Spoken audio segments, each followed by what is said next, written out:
Hello, hello, hello, everyone. Welcome in, welcome in. We are so excited to have you all this evening for our Simple Steps Part 1. Thank you all for being here so much. As you all come in, you are going to notice that you are going to receive an invitation to be promoted as a panelist. No, this is not, to call you out, to force you to speak. However, we like to make sure that we give the option for our audience to engage with us. We do not want this to be a boring lecture. Rather, we rather this to be a dialogue between all of us. All right. It does give you the option to deny it if you really, really feel like it. But we love for you all to allow us to promote you. As you enter into the room, my name is Lindsay Peel. I am a certified SCORE mentor with the Charlotte chapter. It is such an honor to be before you all today. We have a lot of great information for you all, and we also have a guest speaker on this evening. We're super excited for you all to meet our partner with the Charlotte Mecklenburg Library System. The library has been a near and dear partner of SCORE's for quite a while now. They tend to come in and speak to all of our support. So you guys are definitely in for a treat. I guess I have to give disclaimer house rules really quickly as we promote you all to a panelist. Try your best to mute yourselves really quickly so that we can reduce any background noise. I want to try to be on it as fast as possible, but just in case, help me out here. All right. We are going to give our people maybe one more minute before we rock and roll. As we do so, please say hello in the chat. Let us know how you're feeling on this terrific Thursday. Don't be shy. I promise I don't bite. Let us know how you feel. Feeling great. All right. Glad to hear that. Super glad to hear that. Just to also make you guys aware, after we have our guest speaker present, we will do a round robin where everybody will introduce themselves and their business. So if you are working up your nerves, you have about at least a good, 10 to 15 minutes before the spotlight will be on you. I promise we don't bite. We are family here. And you want to get comfortable with your cohort anyway. This will be the cohort that you guys travel with throughout the rest of your simple step sessions, as long as you all keep coming back to us. Hopefully, I don't scare you away with tonight's information. Awesome. So for the sake of time, I want to be respectful of everyone's time this evening. Thank you all again for joining us. My name is Lindsay Peel. Again, for those who are new to the room, I have been a certified SCORE mentor with the Charlotte chapter since 2021, when I originally moved to Charlotte. I do have to throw in the disclaimer, I technically do not live in Charlotte anymore. I moved back to Baltimore last year in 2023, but I love SCORE and I love Charlotte specifically. So I still wanted to make sure that I could volunteer my time and energy and resources with the Charlotte chapter. So really great to meet you all. I will be your host for this evening session. And we're going to go ahead and get started. I am going to turn the floor over to Miss Yolanda. She is representing the Charlotte Mecklenburg Library System. Please make sure that you engage with her, ask questions. She has about she has time for presentations and Q&A. So if you have any questions, you can feel free to drop them in the chat so that we can see them in advance. Or when she's finished, feel free to raise your hand so that we can call on you to get your questions in. Any questions from anybody before we get started? If not, Yolanda, I'm going to turn it over to you. Thank you. As mentioned, I am Yolanda and I do work for the Charlotte Mecklenburg Library. I work in virtual services, which is housed in the LAC, which isn't open to the public. So you probably won't see me unless I'm doing a program out at a branch. But we would love to see all of you at one of our libraries. So I'm going to go ahead and share my screen and get started. So I'm hoping that everyone already has a library card because today I'm going to be talking about why you should have a library card if you're in business. If you don't have a library card, we definitely want you to get one if you can. I'm going to drop in the chat the Charlotte Mecklenburg Libraries webpage where you can apply online for a library card. We also encourage you to visit one of our locations, and you can easily get a library card in person with staff. I do want to note that we do have a bit of a delay with the processing online applications, so it might be quicker for you to go in person to get your library card, but we want everybody to have that library card so they can get access to these resources that I'm going to go over. If you aren't a Charlotte Mecklenburg resident, you can purchase a membership, an annual membership to the Charlotte Mecklenburg Library for $45 a year. And if we have time, I can go through the library's website to show you how to get to that, as well as how to get to some of these resources. But I do want to mention that most of these resources, if you live in North Carolina, you'll have access to them through your public library. So you won't need to purchase the Charlotte Mecklenburg Library's membership. I think the one resource I am going to go over today that might be specific to our library is going to be Simply Analytics. But we'll take a look at that and I'll talk a little bit about Social Explorer, which should be available to you if you live in North Carolina for free. All right. So, as I mentioned, I'm going to be talking about a lot of resources that the library has that you can use. Um, Most definitely, there are going to be ones that are related to business research, but we do have other resources that you can use. I was just doing a business research one-on-one with somebody earlier today, and they didn't realize that we had spaces that people can use throughout the day for free. So I'll go over some of those resources if we have time at the end too, but I want to focus on what you probably came here for, and that is the business related resources. So we're just, as an example, saying that perhaps you have a business plan. I'm not sure where everybody is in their journey to building their business, but maybe you're working on your business plan now, or you're looking to expand your business, so you're reworking that plan. And so the library has the resources that you need in order to find the data to fill all of those gaps that you might see in your business plan. And because the library's resources are paid for with your taxes, you've already paid for these resources, so why not use them?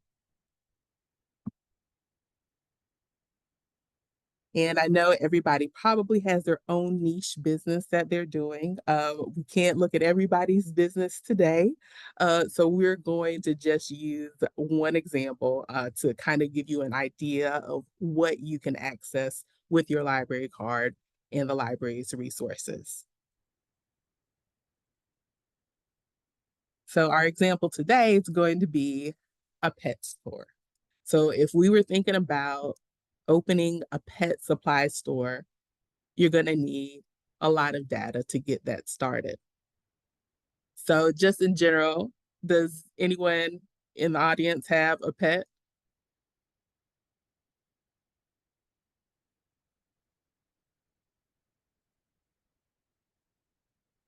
Okay, I see one hand. Okay, okay, two. Okay, so we have two pet owners. There we go. There's a few more. Okay, so we do have some pet owners. I'm not a pet owner, but today we're going to pretend that I'm going to open a pet supply store and I'm in need of data to figure out the best way to get the successful business up and running. So I want to start with kind of taking a look at the industry that I want to go into. So one of the resources available to you with your library card is the ABI Inform collection. And this provides you with a lot of journal articles, trade publications, different reports, and working papers that are available. And when you go into that database, one of the reports that we really like to take a look at is the first research industry profile. And that gives you an overview of your specific industry, any competition, the forecast for future years, perhaps what's going on in that industry at that time, how much people are spending. As you can see from this slide, this is the section, the sales and marketing section, which lets us know that 70% of households in the US have at least one pet. Now, we didn't see that based on the quick survey that we took just a couple of minutes ago within our group, but according to this ABI Informed First Research Industry profile, 70% of households in the US have at least one pet. So that's a huge amount of households that could possibly be your customers. So that's why ABN Forum is a great resource that you can use. You can find out more about your industry in order to better plan and prepare. So once you find out that this is a market where you think there could probably be some success because there is probably going to be a demand for it, considering that 70% of households have a pet, then you can move on to another resource called Data Axle Reference Solutions.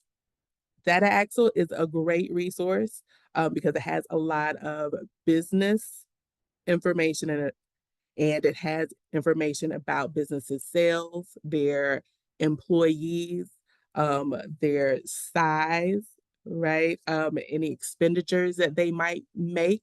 So you can take a look at the information in Data Axle and maybe find your competitors, right? You can see who's already selling pet supplies, and you can see what kind of businesses those are, right? You can kind of get a picture, an idea of who you might be up against when you start your business.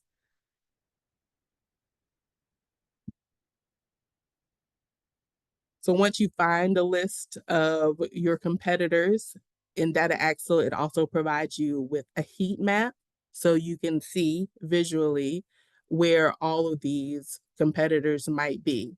So our results showed us that we had 269 other pet supply stores in Mecklenburg County, and now we can see where they're located in Mecklenburg County. So if we're looking at this map, we might be able to discover some gaps of where there aren't as many pet stores, and maybe that would be the best place to start our brick and mortar store.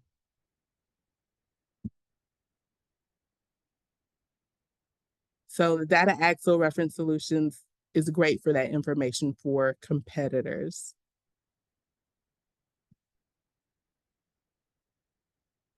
So once you know where your competitors are, you've seen where the gaps are, where your store might be located, you also want to find out where the people who are going to be buying your supplies live, right? So we want to find out where those people who have pets that are spending money, where they live. And you can find that information in Simply Analytics. So this is the resource that I was talking about that may not be available to everyone if you don't live in Mecklenburg County. This is a resource that we have purchased in addition to the other resources available through NC Live. Um, and I'll get further into Simply Analytics, but just wanted to mention that if you don't want to purchase a library card membership for Charlotte Mecklenburg Library because you live outside of Mecklenburg County, there is a similar resource called Social Explorer that will allow you to see a lot of demographic information, and it's available through NC Live. And so you should be able to get to that through your library's access. But Simply Analytics provides a wealth of information about customers and the people that live in a certain area. And it also provides you with professional looking maps, and you can see and compare a lot of information across many different data variables. So the map we're looking at right now is telling us that, and we're looking at Mecklenburg County. If you can see that yellow outline is Mecklenburg County, but we're looking at a map of the money that is spent on pets um, in the 2022. And we're looking at it by census tracts, which is a smaller geographic area than a zip code. But the darker areas, if you can see those dark reds, they let us know that that's where the most money is being spent on pets. And then this lighter pale color lets us know where the least money is being spent. So you can take a look and see, like, maybe you need to advertise to these areas where people are spending a lot of money on their pets in these dark red areas. And that's who you need to get in touch with in order to maybe get a customer. But Simply Analytics is great at being able to show you that type of detail about the demographics of who's living in the area. So the view we looked at from Simply Analytics before was the map view. You can also have a comparison view within Simply Analytics. And so Simply Analytics allows you to take multiple data variables and just compare them, see them side by side, so you can know where people are spending their money or how they're spending their money or when they're spending their money. And this is a great resource because just looking at this comparison table, we can see that in 2022, people in Mecklenburg County spent almost $500 million on pets. All right. And then that same year, they spent 87 million on pet related purchases, supplies, and medicine. So that's a bit of money that's being spent. And I'm thinking maybe if I'm trying to open a pet supply store, that maybe I just want to get a bit of that pie. So bringing it all together, we can take a look at what we've learned from Simply Analytics and Data Axle. We found out that there's been $500 million in sales. We found that out from Simply Analytics. We found out that there were 269 competitors. We found that out from Data Axle. And so we know that 70% of households um, own a pet, at least one pet. And so, considering the population in Mecklenburg County, that means there are 297,000 households that have a pet. So, doing all the math, that means that there are $1.8 million available per competitor out there, right? That's 1,105 households that you can serve as a pet supplier if we were evenly splitting those up amongst all the competitors. So it sounds like there might be an opportunity to make some money, and you can do that without, impugning on other companies that might be out there as well. So if you did need to get, if you decide you want to go ahead and open up that business, you can go back to Data Axle and look at wherever you decide to open up your business. You can search Data Axle in order to find other businesses that are around your location. And then you can send out some mailers to those businesses and invite them to come to your grand opening. And you can get that information from Data Axle.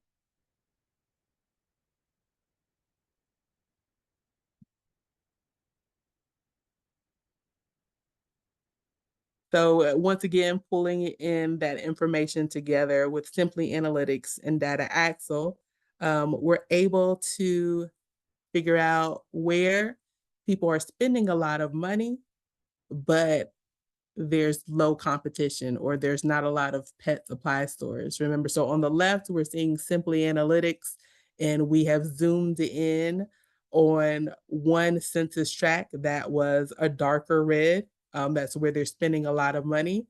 And then on the right, we're seeing the map from the heat map that we got in Data Axle that showed us all of our competitors and where they were located in Mecklenburg County. Once again, zoomed in. And so we're looking at about the same area. And we can see that in the town park census tract, they're spending a lot of money on their pets, but there aren't a lot of pet stores. There's only that one. So this might be a great place for you to set up your business.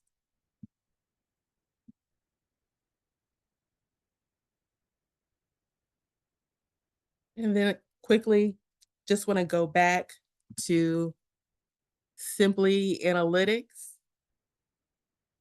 If you have more information about the customer that you want to reach, perhaps you have a very specific type of pet supply store that is linked to a specific age group or a specific, I'm not sure who who buys specific types of pets. Who has those hairless cats? Does anybody know? What are those hairless cats? Don't they cost a lot of money? Does anybody know? No. Okay, so maybe if you have a specific pet store for those hairless cats, you know that probably that household is going to have to make a certain amount of money. You can find that information out in Simply Analytics. I will say that it's not individualized, so I won't be able to go into Simply Analytics and look up Yolanda's data and how much she makes. This is based on census information. So this is what people have reported and it's anonymous, so you can't find out who this data belongs to, but you can find their general area and where they might be located.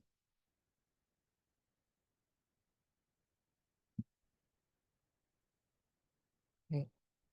So once you find your specific customer base, you do have to work on your message. What are you going to put in those mailers? What are you going to put on your website that might entice those customers to visit your pet supply store?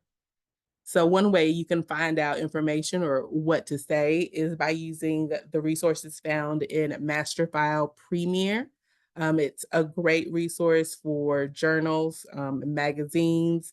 You also have photos and maps.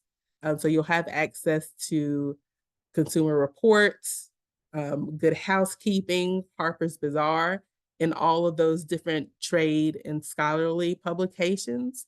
And so from this database, you can find articles written by experts who can give authority to any of your postings. You can find that perfect quote that could bring in your next customer from maybe a Consumer Report, right? Or you can find out in Good Housekeeping that something that you sell at your store has the best rating for a pet.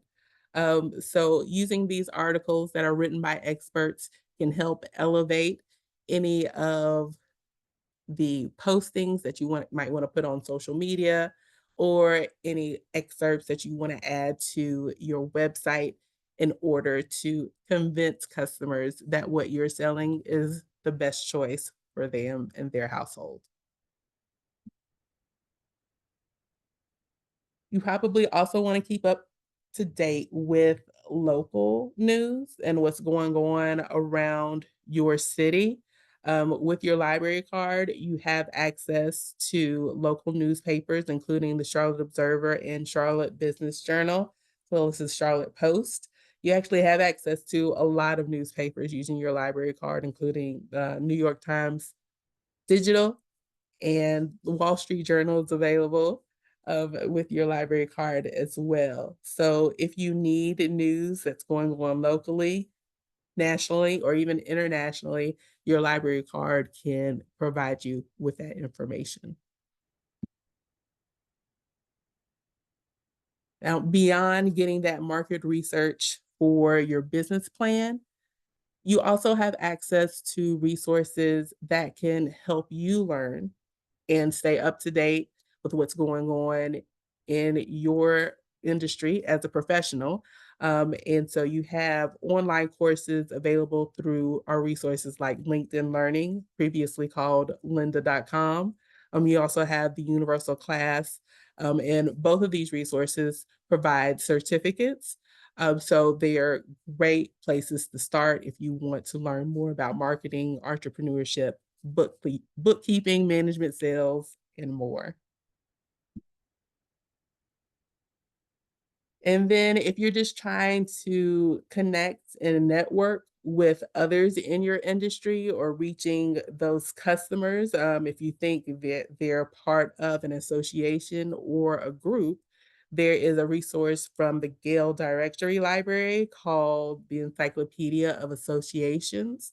And so you can use that resource to look up different associations and groups in your area, and you can find out maybe when they're having their next conference.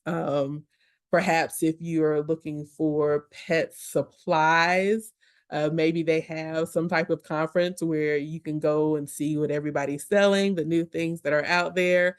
Or if there is a pet owners conference, maybe you can get a table there so you can make people aware of your pet supply store and advertise and promote your business at those conferences. So the Encyclopedia of Associations is really helpful if you're trying to find out where people are who are part of a specific group. Excuse me. So beyond those resources, we have a lot more. But sometimes you might need a little extra help in order to kind of navigate our resources. So feel free to book a librarian through our online calendar. And if you're on our website, you can click on events and then filter on business development. And you should see the option for book a librarian business research. We also have options for nonprofits, as well as other programs related to business available through our online calendar. You can also visit one of our branches. If you go to cmlibrary.org and then click on hours and locations, you can find library branches, their addresses, so you can get to where you need to go. And of course, you can always search our catalog. We have many, many business books available to you. We have the physical books, we have the digital ebooks, you can have the audio books, so you can just listen to them when you have a minute. I know everybody's busy on the Zoom call, so having the audio books to listen to in your car are very convenient. We also have videos and much, much more. So always make use of those resources as well as our digital resources because they are helpful too. Okay. So just as a reminder, you definitely should have a business card if you are in business because we can help you fill those gaps in your business plan. We can find you your new customers, help you have something to say in your social media posts, and just we want you to succeed. In any way we can help you do that, we hope we can. So please visit our website at cmlibrary.org, or you can give us a call on our reference line at 704-416-0101. And I know I saw some questions come in, so I'm going to stop sharing and let me see if I can take a look at those. Let me see. Thank you so much, Yolanda. Let me know if you want me to start combing through the questions and asking for you. Sure, you can do that. Okay, perfect. So, yes, it is being recorded, and yes, it will be sent to you. Someone asked, do you know if South Carolina libraries offer any of these services, Lancaster or York counties? Ooh, I have not checked the South Carolina consortium, so I can't say for sure. I can probably, while you're going through this, through the rest of this class, I can probably take a look at what they're doing in Lancaster County just to see. I do not know off the top of my head what they have available. Awesome. Well, perfect. It looks like that was all of the questions. Any other questions that we missed, Dion? It looked like you're going for the mute button. I don't know. Are you coming to talk to us? I can't tell. Yes. I felt it. I didn't have a question for real. I honestly just want to say thank y'all so much for doing this, and because I had no idea of all these resources and support available. So I really appreciate this. It's pretty amazing. So thank y'all. And Kalana there was a question, so I'm gonna hop off. But I just wanted to express my appreciation. Thank you. We Thank you. appreciate you. And Awesome. yes, these resources are available at home. You just need your library card in order to access them at home. That's perfect. Any additional questions while we have her present? I'm gonna check. I don't see anything else. Awesome. Well, thank you so much. Is it Yolanda or Yolanda? Say it one more time for me. It's Yolanda. Yolanda. Okay, I know Yes. I have different names, so I like to make sure that I pronounce people's name correctly. Um, thank you so much for being here. Such amazing information. I feel like I learn more and more every time I hear and see this presentation. Please, you all make sure that you reach out and tap into these resources. Okay. One thing that I like to tell my clients often is that we do not want to be information rich and execution poor. Okay. We are not here just to get information to stick in our notebooks and we never touch again, or typed up on that computer that you never go back to that document again. Okay. We are here to soak up information that we will use and execute on. So please make sure that you take advantage of these resources.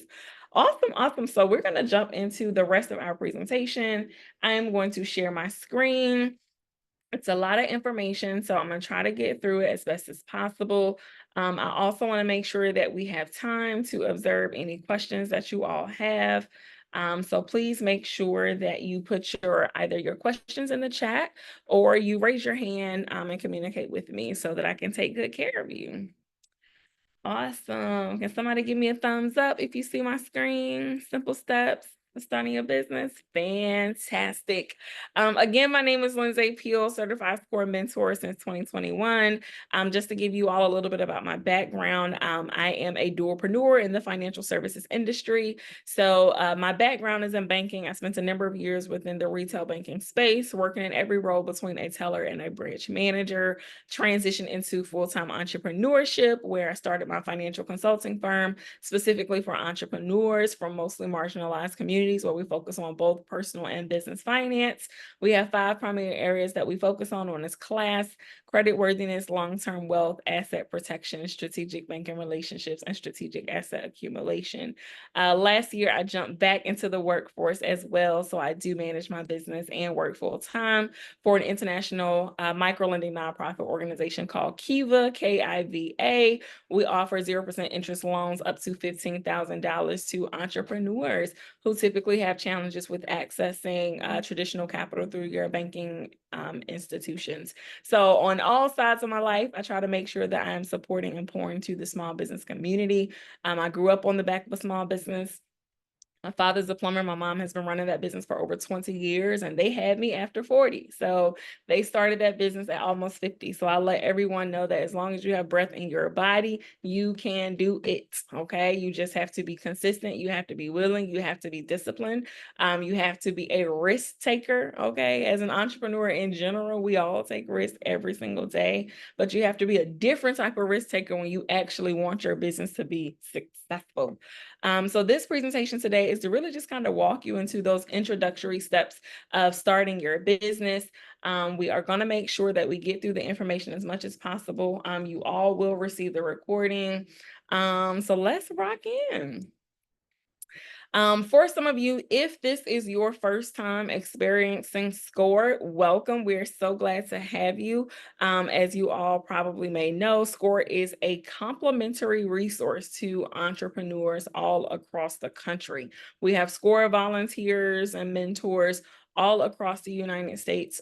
SCORE is a partner with the U.S. Small Business Administration. So we're so grateful for the SBA and making sure that SCORE can continue to do the great work that we do. Here at SCORE, we do offer free workshops and seminars, some that are also paid, but we also offer primarily our free mentoring services, okay? That can come in the form of one-on-one conversations, whether in person or virtual, or sometimes we might just need some consultation or mentoring via email. We make sure that we take care of you as well. You can go to our Charlotte SCORE website, charlotte.score.org. Please, please, please make sure that you take advantage of these resources, especially those resources that do not come at a cost to you. Just to give you a little bit about the roadmap for how this typically looks when you are going through the Simple Steps program. So typically in between every session, we highly, highly, highly encourage you all to meet with your mentor. How many people here already have a mentor? Raise your hand or a reaction or anything. I didn't see nobody. Okay, one, two, a few people. Okay, cool. So if you have a mentor, amazing. If you do not have a mentor, we have some for you that are ready to take care of you, okay? We have mentors that are subject matter experts in all types of areas from marketing to finance to legal, okay? So please, please, please make sure that you have a mentor. Lindsay, what if I already have a mentor with the SBDC, Operation Hope, the Urban League, all these other organizations? Guess what? It is okay to have multiple people pouring into you. Not everything that they give you is going to be applicable. What do the folks say? You know, eat the chicken, throw away the bone. Okay, take what works from you from each person. You apply it for however it works for you in your business, and you keep going with what doesn't apply for you. And some things that you're learning too, some things will be applicable today. Something might be applicable 2 years from now or 5 years from now. So you can never have too many resources. Even if you have a mentor outside of SCORE, I still recommend that you have a SCORE mentor, okay?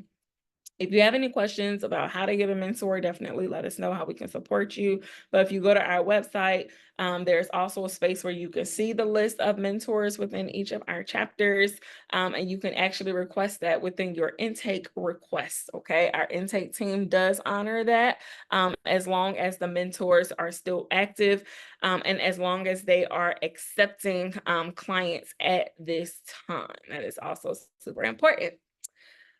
I didn't mention the actual sessions that you all will go through. I'm sure you read the screen already, but session one really today is your startup basics.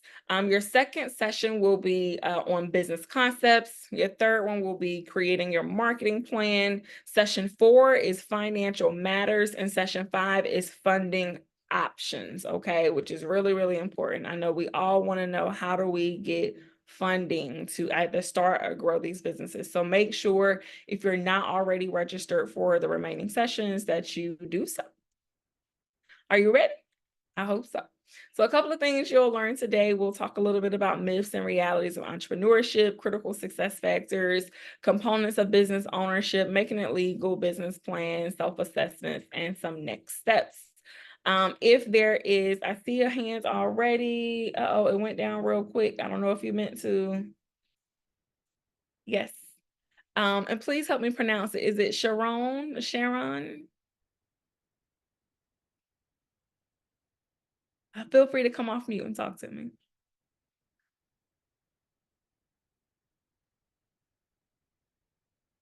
Going once. Going twice. Oh, maybe it was a mistake. We're gonna keep going just for the sake of time. If you really need to talk, I'm gonna put your hand down. And if you really want to talk, then put it back up. You know what? I just realized I don't know if you accepted my request to be promoted, so you can't talk. Awesome. So I just allowed you to talk. Test. Thank you so much. My name is Sharon Robinson. Back to the previous slide, I just needed some clarification. I was looking where it says go or no go decision. Can you elaborate a little bit about that? Is that meaning that our business concept is under evaluation and it has certain parameters it needs to meet before we can move on to the next step with your company? So it could be two parts, right? It's a two-part approach. So either one, either the business idea, could be viable and you're like, you know what, I want to move forward with this one. Or in your conversations with your mentor or after, going through certain sessions, you might say, you know what, I don't think this business idea is the one yet, right? That's one part of the decision. Or another piece of the decision is, you know what, I can't really commit right now to the rest of the sessions. This is where I bow out gracefully. So it's either of those two things. Either we're going to say, hey, not this particular business idea. And even if that is the case, I tell people still stay and get the information. Okay. Let your mentor know, you know what, we might pivot from this business to another one, but I still want to stay and get the information because it's going to be applicable to whichever business that you're in. So it's more of a two-pronged approach, whichever one fits you. Okay, thank you. Of course. Awesome. And I'm going to, if you've already declined me, please do not get upset with me. I am going to try to promote everyone that's listed as an attendee as a panelist again, just so that you all can talk to me. I promise you do not have to come on camera. It's just to make sure that you all have access. Again, if you declined me before, don't be upset that I'm doing it again. I just can't remember. All right. And I have another question in the chat, not in the chat, but Carlos. Let me see. I'm promoting you. Let me allow this one. Awesome. You should be able to unmute yourself now, Carlos. Hello? Hi. Hi, I have a question. I need a mentor to help me establish an LLC. How can I go about that? Absolutely. So if you go to our website, charlotte.score.org, there's going to be a section there for you to sign up for a mentor. There will be an intake form that you will then complete. In your intake form, you would let us know, hey, I need assistance with setting up my business entity or setting up my LLC. And our intake, I'm sorry? Excuse me, is this with the State Department that we have to file this form? It is, yes, ma'am. To establish your entity, it is with the state. Okay, and give me the website again. Charlotte.score.org. That work. Okay. All right. Thank you. Oh, absolutely. Thank you for your question. Right. Awesome. So we're going to rock through this presentation. I do want to create space. Normally, if it's a very small crowd, we allow everyone to introduce themselves, but I think it's important for you all to at least know a few people who are in the room. I won't say everybody, just also for the sake of time, but I do want to hear at least from a good 5 to 7 people, because you never know who is in the room. Your next business partner could be here. Your next investor could be here. Your next anything could be here. So do not hesitate to introduce yourselves. Feel free to raise your hand so that I can pick you guys in order as I see it. If not, I may just pop on a few names just because. Who's gonna start us off? Ms. Blunt, you giving me the smile like you want to, but you like, I don't know yet. So Carlos raised the hand first, but I'm gonna come to you after that. Hi. Okay. I'm Carla. Well, I'm working with Carlos. I'm his assistant. And I am with International Tool and Die LLC. And we are moving our business from Mexico into Charlotte. And we need that assistance of getting the LLC established. Awesome. Well, thank you for being here. Definitely excited to support you. Thank you. You're so welcome. Awesome. So Ms. Blunt, I'm gonna give you some grace real quick. We're gonna go to Sharice. Good evening, everyone. My name is Sharice Leggett. I am a South Carolina and North Carolina commercial real estate broker. I help business owners get into their brick and mortar while they're focused on their business. I'm sorry, my dog is yelling. He wants to say something too, Zach. So I was saying, sorry. So I help business owners focus on their business while I focus on their brick and mortar business to ensure that they are increasing profit while still getting their brick and mortar business together. Amazing. Listen, we all need a realtor at some point, so make sure y'all get her information. Drop your information in the chat. And this is for any of you all, because you do not want to miss an opportunity just because we were too afraid, right? We were fearful. Drop your information in the chat with your business information, socials, contact information. Again, you never know what resources are here. I'm going to jump to you, Patrick. Hello, everybody. My name is Patrick Nordine. This is my partner, Nicole Van Belzer, and we are starting a business manufacturing and selling immune support supplements. Awesome. Super, super cool. Pleasure to meet you both.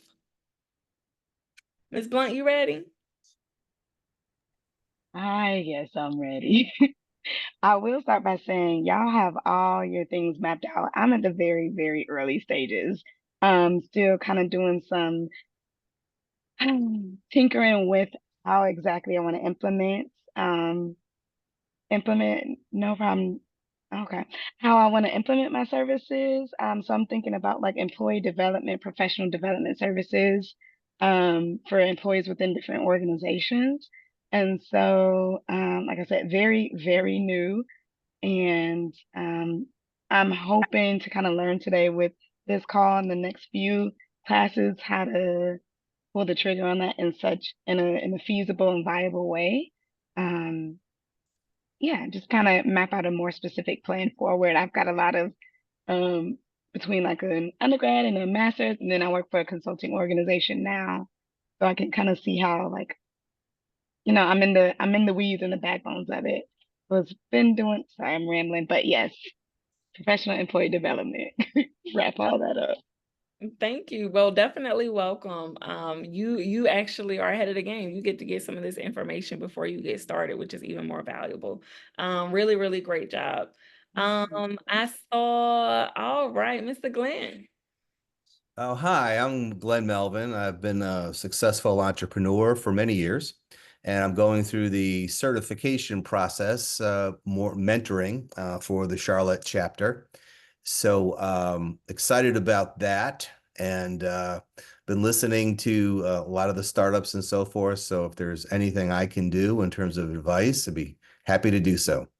But I do specialize in sales and marketing, right? Because that's what drives business. Amazing. That is super, super phenomenal. Well, we're definitely glad to have you, Glenn. And Score is happy to have you too. I'm pretty sure you are going to be blowing up once you are official in the system. So definitely make sure you all remember his name when you are ready for your marketing support. Well, thank you all so much for everyone who volunteered. And even if you were voluntold to present, I really appreciate your introductions. So let's jump into, the first things first. Let's get rid of the myths and the false realities. We're not gonna miss nobody. Come on, Miss Glaze. I saw the hand go up real quick. Sorry, it took me a second to get my video together. I am Kay. Can y'all hear me? Can everybody hear me? Okay, perfect. I am Kay Glaze. I am an event management and staffing coordinator here in Charlotte, North Carolina. I've been doing events now for about 15 years, but I really specialize in grant proposals and sponsorship packaging. And so this is the year that I actually decided to launch my business. So Dion, I'm kind of with you. I am just launching in terms of getting an official business on the ground. And so I'm kind of going through SCORE to hone in on my skills, make sure that I really understand the concepts that I do know and get information about what I don't know. And also to network and get to know everybody and really just build my network here in Charlotte because I just got back 2 years ago. I actually got my master's here back in 2014, moved away for quite a while and then came back. So now I'm just like replanting my roots, but and also replanting myself in the business world. So I am so happy to be here. This has been extremely helpful so far. And just so you know, someone from SBA today, Jason, sent me over here. He was like, you need to be a part of SCORE. SCORE is amazing. So I'm happy to be here and I'm glad to share this space with you all. Amazing. Well, welcome, welcome, welcome. Thank you so much for not being afraid to raise that hand really quickly while we were transitioning. Super excited to meet you. It's always super exciting to hear people at different stages of their business, those who are in ideation to we've already started to those that are actually growing their enterprises. I hope that this information is relevant for you, whichever part of your business that you are in. Carlos, you're asking for someone's number. Is that for Miss Kay Glaze? Yes. Okay, awesome. So don't forget to drop your information in the chat. So let's get into these myths and false realities, right? We want to go ahead and eliminate these things so that we can fully walk into what entrepreneurship really is. Myth number one, as an entrepreneur, you won't have to work that hard or put in such long hours. That is false, okay? Actually, you will work harder. You will put in more hours for less pay and sometimes even feel less appreciated, but that is okay. As we're starting businesses, as we are embarking on this journey, we all should have a purpose that we are driven for, and we don't want any of these myths on this screen to be the purpose that we are starting our businesses. Okay, if you have not already discovered your ultimate purpose or your calling or your life's assignment, I definitely encourage you to spend some time with yourself in meditation and anything else that you prefer to partake in to help those downloads come in so that we can be in business with intentionality, okay? But we do not want to move with the assumption that we're not going to work as hard, okay? Because it's false. A lot of times we think that, oh, my product and service is so unique. This is my baby. There is no competition. There's usually a very, very, very, very, very, very slim chance that the product or idea or service does not exist at all anywhere in the world. Okay. So jumping into the entrepreneurship space, assuming and thinking that your idea is going to be absolute one of a kind, a lot of times we might have to reel ourselves back in with that reality. Okay. There are some instances where you might have a really fresh, brand new, innovative idea that hasn't been established yet. And those are even more exciting because you are establishing a new market for that. However, normally people usually go into businesses that already exist in some type of way or capacity. Another myth, business owners can deduct everything, so you won't have to pay taxes. That is not accurate, okay? While you in theory can try to write off everything, it doesn't always work out for your good when you do that. And if you have a really good CPA or at least a really good accounting partner, they're going to tell you, hey, we might need to reevaluate this. One, because everything that we assume is a deduction is not, or it might not be 100% deductible. But also, too, we want to be profitable on paper. And when you are deducting everything, you are not presenting yourself as profitable. And when you all get to session 5 and we're talking about funding resources, you want to make sure that you are lendable on paper. Okay, so let's go ahead and eradicate that myth because that is not accurate. Myth number 4, as a business owner, you won't have a boss. I know a lot of people, we leave our jobs because we don't like management, right? Because they're not taking great care of us. Guess what? When you're starting your business, you're picking up even more bosses, okay? Because your clients will become bosses, okay? The people who you are serving, they will tell you what they need, what they do not need, okay? A lot of times, even your employees will subtly become your boss because you have to take care of them if you want to keep them, if you want to remain competitive in the employment industry. It's a very different conversation when we go from employee to employer, okay?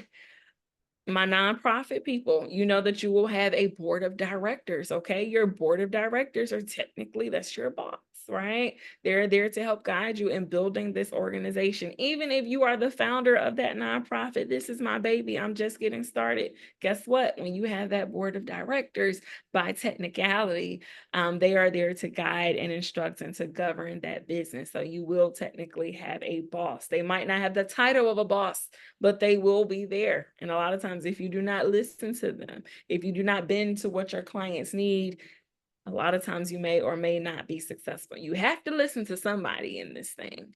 And myth number 5, business owners get to do whatever they want. That is not accurate, right? While that is the goal, while that may become, something that we're aiming towards, it just doesn't really work like that, especially in the beginning as you guys are starting your businesses and or when you are in the early stages of business. You want to think about your business almost as a similar life cycle as a person. When you're birthing these businesses, right? They are absolute babies. You cannot just do whatever you want. You have to grow and take care of that baby. You have to nurture that baby. You got to feed that baby. You got to make sure that it's well taken care of so that it can continue to grow to then at some point in return be able to take care of you. Okay. And another myth, it is not up here, but I have to say it, okay? A lot of times we start businesses because we assume that we are going to immediately start making more than what we made on our jobs. That is not always true, okay? There are some business ideas that are viable where you can start producing a little bit earlier than some, but typically speaking, when you're starting your business, you are going to be in the hole for a little while because before you even start generating income, guess what? You have expenses that you have to take care of. A lot of people even have the goal, I want to start my business and replace my salary. Guess what? In order to actually replace your salary that you once had, you actually need to make 2 and sometimes 3 times more than that, because there are business expenses that exist. And if you have help, right? If you have an assistant, if you have team members, you have to pay them before you then get paid yourself. Okay. So starting your business, right? It is not, oh, this is going to be the best hit wonder investment and I'm going to see my ROI tomorrow. That is not always true. So I tell my clients often, before we jump out there and explore the world of entrepreneurship, we want to make sure that we feel financially comfortable and confident in that business and that we can take on the load of that potential business debt or those expenses even before you start producing that additional income, which was lead to, hey, don't leave your day job so soon when you're trying to start that business, okay? The reality, okay, is that proper planning is key. Okay. What is the saying? When you fail to plan, you're planning to fail, right? We got to make sure that we are planning in business. Okay. There is a 24% chance, right, that your business will fail within 2 years. And it doesn't mean that it's anything personal to you, right? It's just the realities of being in business. Being in business is not a walk in the park. It is not all roses. It is not all what we see on social media, okay? Social media is a highlight reel for a reason. People do not show you the lows, the things, the days that they are crying, the things that they are trying to figure out in business. But as you plan, okay, making sure that you have proper mentorship and assistance so that you are not doing all of this on your own. I know all of us are highly educated, okay? I know that we are. However, just because we start a business does not mean that we become a subject matter expert in everything. Yes, when you start your business, you are that CEO, that chief everything officer. However, that don't mean you know everything. That just means that temporarily you have to fulfill all of those functions until we get to a point where we can enlist some assistance, okay? The reality is that there is a 50-50 chance that your business may or may not be around after 5 years, okay? Does not seem fair, but again, it's one of the realities. We want you all to be on the successful side of the 50% success beyond 5 years, okay? But again, you will not get there by doing it all alone. When we're thinking about what it takes to be extremely successful in business, okay, you want to at least have some type of education and experience in the field. Now, I know that there are opportunities for people to acquire franchises and to go and acquire businesses that are for sale. Sometimes people don't always have experience in those industries, but to be successful, right, and to aim for success earlier on, you want to have experience, especially when you go to a lender and say, hey, I need some capital to start this business. If you've been a teacher all your life for 20 years and you're saying, hey, now I need, $200,000 to start this restaurant, and I've never worked in a restaurant, I don't have any experience or education in the field, they're going to look at you a little funny. Not saying that they're going to say no, right? Because then that's where we're going to come where, do you have the business plan? Do you have some projections? Do you have some mentorship? Who else is on your team that is going to help you be successful? However, the strongest businesses usually start with their owner having experience in the field. And a lot of us, we usually start businesses based on the skills and expertise that we developed in corporate America, right? Or wherever we spent our time working. So you want to gain experience. And even if you have not worked in that industry by having an official role, you want to make sure that you're intentional about your level of education. Are we taking certifications in this industry? Are we attending webinars and workshops to make sure that we are gathering the information that we need in our repertoire of our brains to be successful to execute in business? Okay. Do you have a strong work ethic? You cannot be a successful entrepreneur and be lazy. Okay. Let's be honest, because it takes work, and it takes 2 and 3 times the extra work that you would spend while working for someone else, because you are now creating this thing, right? And it's not going to start as a well-oiled machine. So you have to be intentional and have to have a very strong work ethic. Are you effective when it comes to time management? You have to learn how to manage your time. And to be honest, we're still going to always be figuring it out, because there are going to be new responsibilities, new things that come into play, and you're going to always be adjusting. However, you have to at least be intentional about identifying when your time management skills are working well for you or when they're not, so that you can come in and pivot as much as possible. Time blocking is something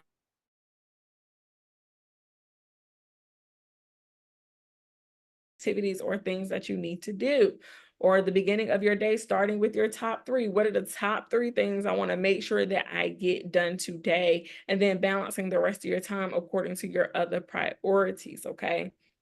You might have to start your day a little bit earlier, or you might have to end your day a little bit later to make sure that you are getting some things done. But you want to create a healthy space when it comes to managing your time. Glenn, did you want to add some value here? Did you have a question? No, I just wanted to say, in my experience, what's critical is, what is the niche that your business is going to have? What is your competitive advantage? What differentiates your company from everyone else out there? What is the competition doing? And again, what differentiates you? Because that's going to be your marketing, that's going to be your sales. We're different because we offer X and nobody else does this. I think in my experience, that's where I was successful. Is I had a little niche, I blew it up, but it was tiny, but it was in the pharmaceutical industry. But I just think that's so critical to knowing your customers. If you're just starting, what are they looking for? What's the pain that your product or service is going to treat? Just wanted to add that. No, thank you. Thank you for that. Super, super important. Because you want to make sure that you have some viability in the industry, right? You want to make sure that somebody wants your product, because if nobody wants it and they're not willing to spend money on it, guess what? We're going to be spending money on a thing that is not profitable. So you are absolutely correct. You want to also make sure that you have the ability to manage multiple projects and to multitask. I always say that if you don't have the skill set to project manage, then you probably want to definitely get some experience in that, but also activate tools that will work for you. So I love project management systems to help me organize my day. You have like Asana, which is something that I use heavily in work and in my business. You have Monday, Trello, a few other things that will help you kind of manage your projects and your tasks, so that you don't have to do it all in your head or on that notebook that you might not carry everywhere. Making sure that you also, have your things in your calendar, that you have an appropriate place where you are taking notes, and you are able to keep up with what's moving, what's happening. And again, of course, making sure that you have a willingness to ask for help and take advice from others. I know that we are all experts in whatever it is that we do. However, when it comes to being very successful in business, you cannot do it alone. I'm sure Glenn can attest to that. I'm sure he might have started with the idea himself, but he had to enlist people who could fill in those gaps to help him build his enterprise. And of course, you want to make sure that you have adequate capital. Okay. I know that, some of us might not, have a lot of wealth, within our families, but we want to make sure that we are creating some type of pool of funding that will help us start that business. Okay. Whether it's accessing capital on the early end through a business credit card. Yes, you can get business capital even without starting the business sometimes, as long as you have a strong personal profile when it comes to your income and your personal credit scores. But you want to make sure that as you're preparing to launch or grow that business, that you have enough money to do so without exhausting all of your personal savings, without exhausting all of your personal credit cards, without exhausting all of your retirement. Okay. You might need to budget and put money aside for your business so that you do not wipe yourself personally out trying to start that business. Okay. Really, really, really important. That's my zone of genius. So I like to make sure that my people have the resources to access the capital. You want to make sure that you have, the additional financial resources to cover certain things, right? Make a list of what you need to operate your business, whether it's tools and equipment, whether you need leasehold improvements, licenses and permits, professional fees for your accounting team, maybe your legal team, initial inventory, working capital reserves, maybe even potentially payroll in the beginning. You want to make sure that you calculate these things, that you do your startup budget, okay? And in your startup budget, you want to have what are those one-time expenses, but also what are those recurring expenses, whether they are recurring monthly or recurring annual fees. It takes software and multiple things to run your business. At the bare minimum, you need an email address and a domain, right? That at least costs you a couple of dollars per month. And you want to make sure that we have the adequate finances to take care of those things. Again, without fully exhausting all of our personal resources. We really want to try to be intentional ahead of time, right? And working to get that capital before we absolutely need it. Because once we usually need it, that means we have either exhausted our savings, we've ran our credit card bills up, or we've exhausted, any type of other assets that we have. And now we're in crunch time. Usually the hard time. No, no, no hay, no he podido, es que recibí un mensaje que. I'm trying to find you real quick so I can mute you real fast. Okay, perfect. You want to make sure that you have the adequate resources, and you want to make sure you have enough. Doing projections are super important because sometimes not having enough money can be more harmful than it is helpful. So you really, really, really want to make sure that you have adequate resources. You want to make sure that you can cover your total monthly cost of living, right? Those areas where you can cut back and see where you can save additional money to start and grow that business. A lot of times you have to enter into a sacrificial season to make sure that we can adequately prepare for starting that business. If you have any, a lot of outstanding debt personally, you want to make sure that we're trying to address those things. I don't highly recommend, accessing business capital to grow and build this business when we have a ton of personal debt that we're fighting, when we have high credit utilizations, or we have really high DTIs, right? Those things are critical to your level of success and accessing capital to grow and build your business. I like to tell my clients often, as the owner of that business, you can either be an asset to your business or a liability to your business, just depending on how well you are willing to take care of yourself and your own portfolio to lend to that business, especially because as you are starting out in business, right, you are going to be that personal guarantee for that entity traditionally. Anybody who usually owns anywhere between 25% more interest in the business, and with the SBA, if you own 20% more of interest in that business, you're going to be considered as a guarantee. I know the Instagram girlies are telling you, hey, start that business, go and access business credit without your personal credit mattering. And that is not always true. So we really want to make sure that you have, enough funding. We want to make sure that you are taking care of your personal portfolio and financial profile to enable you to take care of that business. Okay.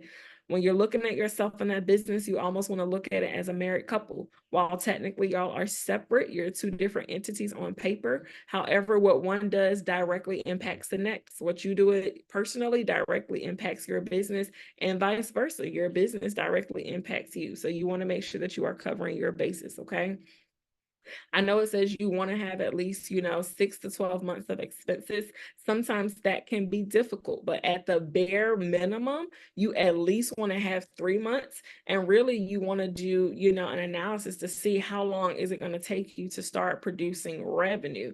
And you want to make sure that you at least have enough funding to cover the expenses for that amount of time that it's going to take you to start making money back. Really longer, but at least at a bare minimum, 3 months to whatever that time frame looks like. Knowing your options, okay? When it comes to starting a new business, it's very important to understand those advantages and disadvantages, okay? Some of the advantages, okay, you're not hampered, typically by previous reputation or technologies of an existing business, right? So when you are starting brand new from scratch, you get to create your reputation. You get to create your level of brand awareness from scratch, okay? You are not inheriting any bad blood, any previous lawsuits or anything that have happened. You get to start fresh. You get to choose your own location, your own name and logo, build your own fresh relationships, exploring new markets and directions to lean in. Okay, but some advantages to starting a new business can be that you don't have an existing customer base, right? To build on, you have to start from scratch with finding your audience, okay? Obviously, you're taking a bigger risk, okay? You usually won't have any type of track record. So sometimes it can be difficult to access capital, specifically with those lenders that say, hey, we want you to be in business for at least 2 years, or hey, we want you to have at least a minimum amount of revenue. Not saying that is the case for every single lender, but that does come up more often than not, okay? Now, when it comes to buying an existing business, just like anything else, there are pros and cons, advantages and disadvantages. But when we think about buying into an existing business, whether it is a franchise or whether you're buying, a business that someone just previously owned, doesn't have to be a franchise necessarily. You have some advantage, like having an established clientele. And some established suppliers, right? A known location. If there is let's just say there is a restaurant that someone is looking to purchase to take over, okay? You already have people who already kind of know that restaurant. It's already set. People have probably known that location for however long it's been there. That does come in at an advantage to you where you're not starting over from scratch, okay? A lot of times, your business has a known quantity, right? When it comes to a proven formula or a proven method that works within the business. A lot of times you're just kind of picking up where they left off and you are refining. You're there to kind of grow what already exists. And then, of course, you already have some previous financial records that you can account for. Now, if you are looking to purchase a business, a lot of times business owners, they are not looking to give financial, records up front. Sometimes they want to know that you're serious. Sometimes they want to have the letter of intent, or, they want you to pay some form of, almost like an earnest money deposit in a sense, to make sure that you are serious before they start releasing their financials. But at least you have something to gauge off of, okay? And of course, since the business has an existing track record, sometimes it can be easier to obtain financing. Sometimes your lenders can use the previous financial statements from the previous business owner to help you get capital to now take over this business and to grow that business. I've had recently a client with one of the CDFIs that I work with, community development financial institutions. They were buying over an insurance business. So they were buying their entire book of business from a previous insurance agency. So they started with some clients, they started with some income coming in, and we were able to get them approved based on the previous track record of that business. Okay, so it's definitely some things to think about. But of course, just like anything, it has its disadvantages as well. When you are purchasing an existing business, sometimes there are potential hidden issues, right? Whether it's debt, poor reputation, lack of loyalty, right? Out of date inventory transfer issues, because let's be honest, people are not going to give you every single thing that's underneath the hood. They're going to make it nice and shiny for you to say yes. And then once you get it in, you go looking through the nooks and crannies and we're finding things, right? And sometimes we have to chalk it up to the game. Right? It just is what it is. Yes, you can do your best to do your due diligence, but there will be some things that kind of slip through the cracks, and it's important to know that. But it's important to also think about whether or not that business has a good reputation and you want to do your due diligence, right? If you are new to an area, if you're moving in and you're trying to acquire a business that was already there, you might be at a disadvantage if you're not from the area or if you didn't know what happened with that business. But that's why we have, thankfully, Google College and YouTube University that come at no cost, where we can do our due diligence and our research to figure out what is happening or what has happened before. Okay, we have the resources at our fingertips. It's really no excuse. Okay, and we just heard from the library system, so we know that there are people out there who are looking to help you. Okay, you want to make sure that you consider the inventory being obsolete. Will you have any employee issues? And a lot of times the hard conversation is that it's no real hard guarantee that success will continue to come even when you are buying an existing business. Either way, you're taking a risk, whether you're starting from scratch or purchasing an existing business. Some of the same elements we consider when it comes to like buying that franchise. So some of the most common advantages, right, when buying into a system, a proven system, is that you become a part of that system with their already proven products and services. Because before they even thought to franchise that business, they had to make sure that it worked, that there was some viability there, that it could even be possible. So a lot of the due diligence has already been done. A lot of popular franchises you see, Subway, UPS stores, FedEx routes, and a number of other things, tropical smoothies. There's so many, of course, Chick-fil-A. Did I say Chick-fil-A? So many franchises out there, okay? You get access to a marketing and sales team, right? But also the power of that franchise is that a lot of times the name itself does its own marketing. Okay, I promise you, if you're able to buy into a Chick-fil-A franchise, I promise you probably don't really have to put up too many ads. As they see that location popping up, people are going to come because they have already bought into the brand of Chick-fil-A. You are just that franchise owner. Okay. There's usually training and some type of professional guidance, whether you have a mentor or coach or something. They usually make sure that you have somebody and some resources, because they want to make sure that you're successful because they get paid off of your success. Okay, so it's definitely something to think about. I don't see enough people buying into franchises actually, and sometimes I think that people think that they can't, or sometimes we don't meet the metrics to be approved for certain franchises. Okay, so you want to do your due diligence. If you are interested, I definitely think it's something to consider. And of course, like anything else, there are your disadvantages. Yes, you pay ongoing loyalty fees and, other things. There's usually limited freedom to make a lot of your own custom decisions to the business. You can't open a Chick-fil-A, franchise and say, hey, I want to add a chicken box to the menu. Okay, they're going to say no. We already have our set products and services that we offer. Okay, so if you want to get super creative with menus or ideas related to the business, sometimes you can be limited. Okay, there's usually a binding contract that limits your exit options, right? That succession plan for how you want to get out of the business. And you want to make sure that you are reading the fine print and that you have some legal support. Okay, there are a lot of documents when you are buying into a franchise. Okay, you want to make sure that you fully understand what you are buying into. And a lot of times when we're new in business, we're just so excited, this is our thing, and we're just ready to sign on a dotted line. But before you sign, make sure you are reading what is there. And the smaller the print, the more important it is. So when you see that fine print, you really want to make sure that we're zooming in on that information, okay? Now, home-based businesses, remote businesses, of course, just like anything else, some known, advantages is that you can work anywhere, right? Convenient work location. It's usually less overhead expenses. You were going to pay for lights anyway. You were going to pay for water anyway, right? You have typically a little bit more of a flexible schedule. In between meetings, you might be able to go and put a load of clothes in the laundry or go and cook some dinner in between your next meetings, right? It offers you a lot more flexibility. There are some tax advantages, right? There are some write-offs related to how much the space is that you're using as your office.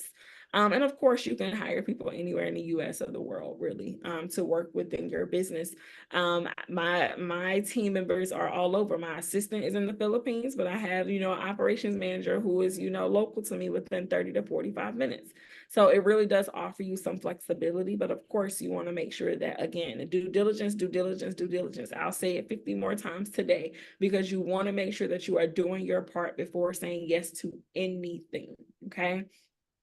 There are some disadvantages as well, okay? You want to make sure that you don't face any zoning or deed restrictions.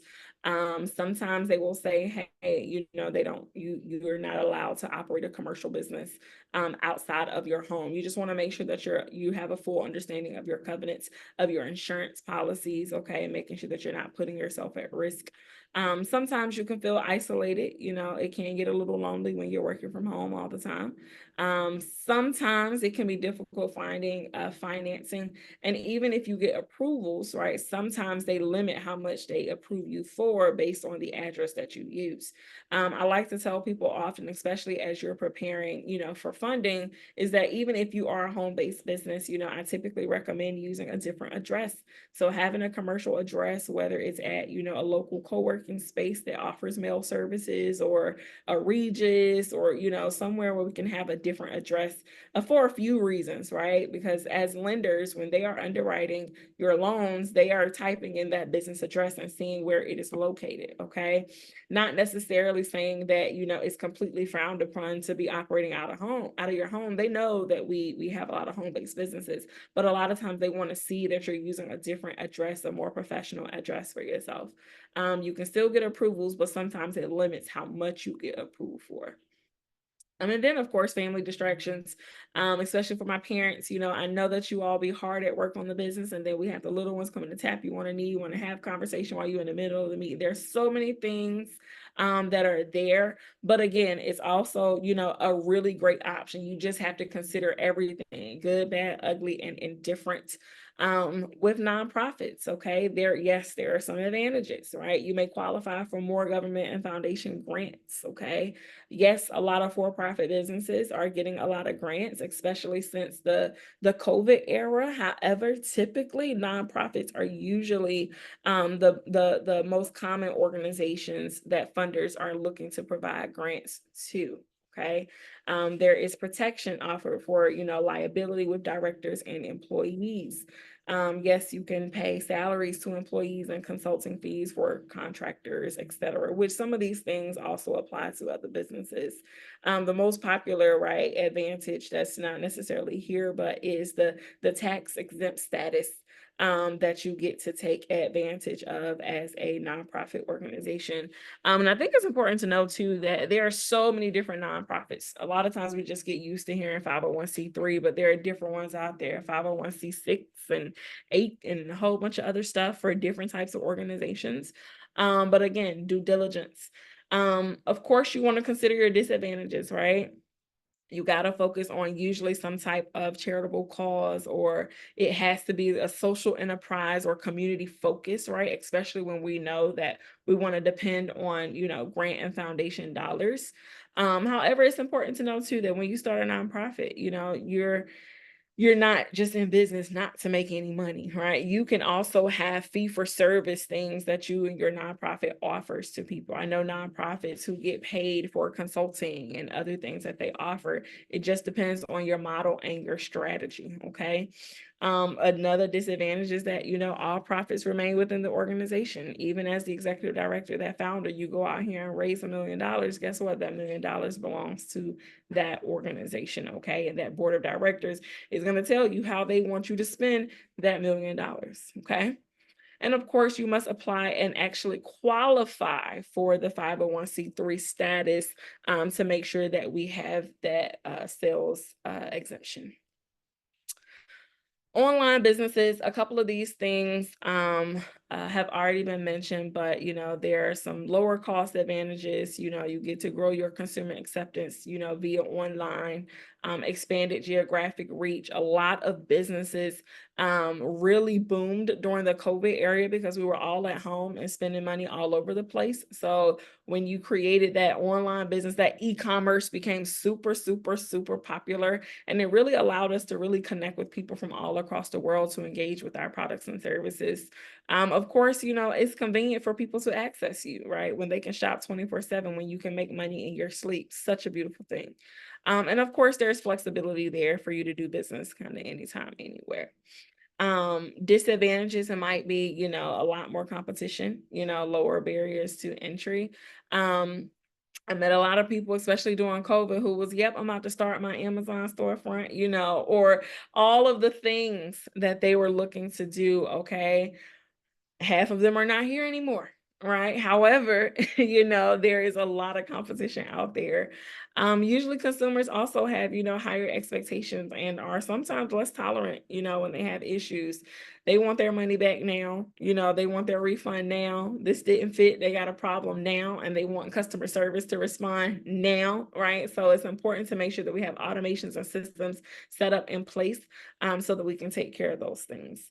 And a lot of times too, a disadvantage is that with a lot of online businesses, there isn't really like a personal contact or limited sensory info for customers, right? I know for me, I really despise, organizations or companies that I can't contact anybody when I need some help. But that's kind of the reality that we are living in with a lot of e-commerce businesses.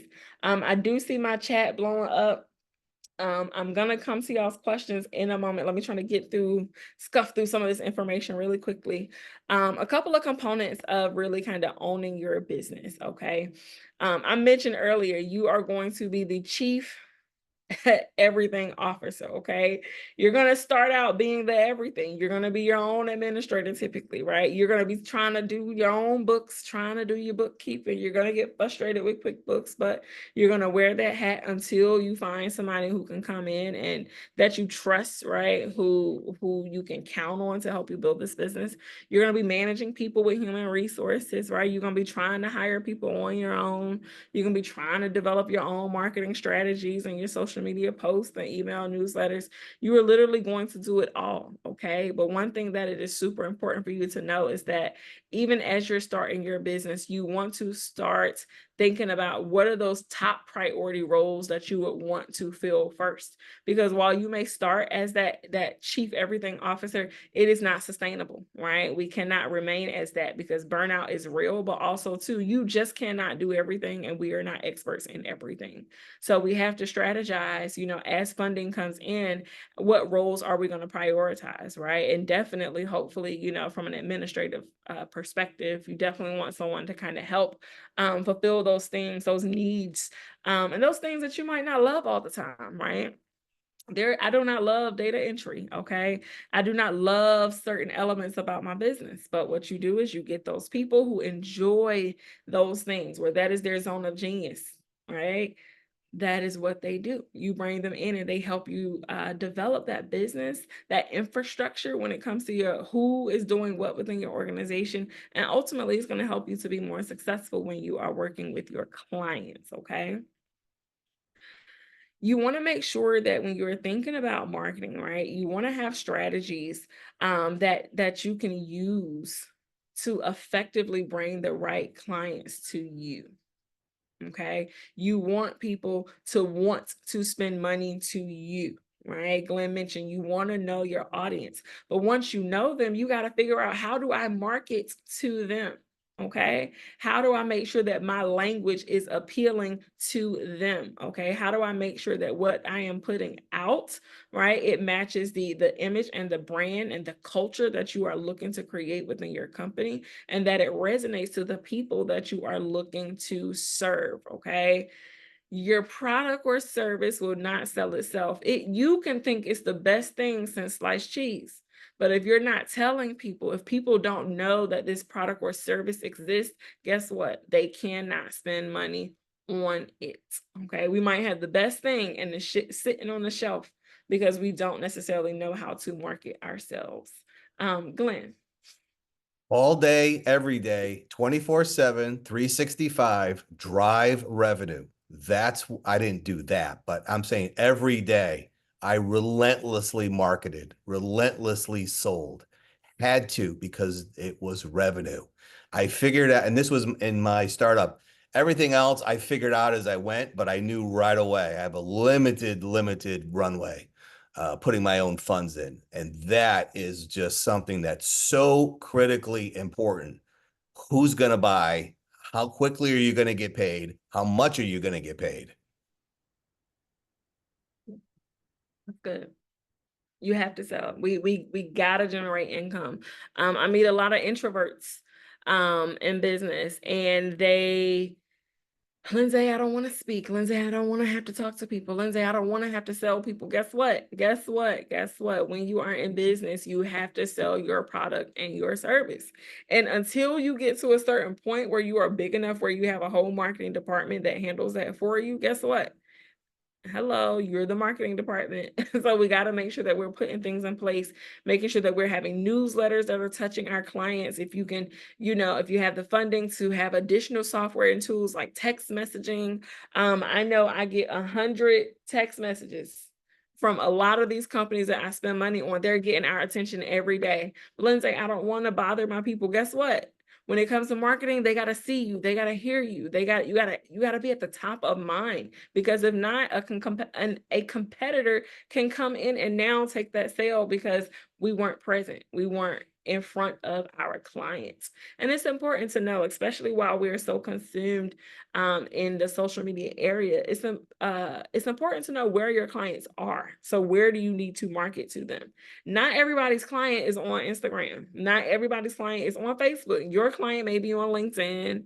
Your client may be on Alignable. Your client may be somewhere else. Okay. You have to figure out where is your client and how do you market to them where they are.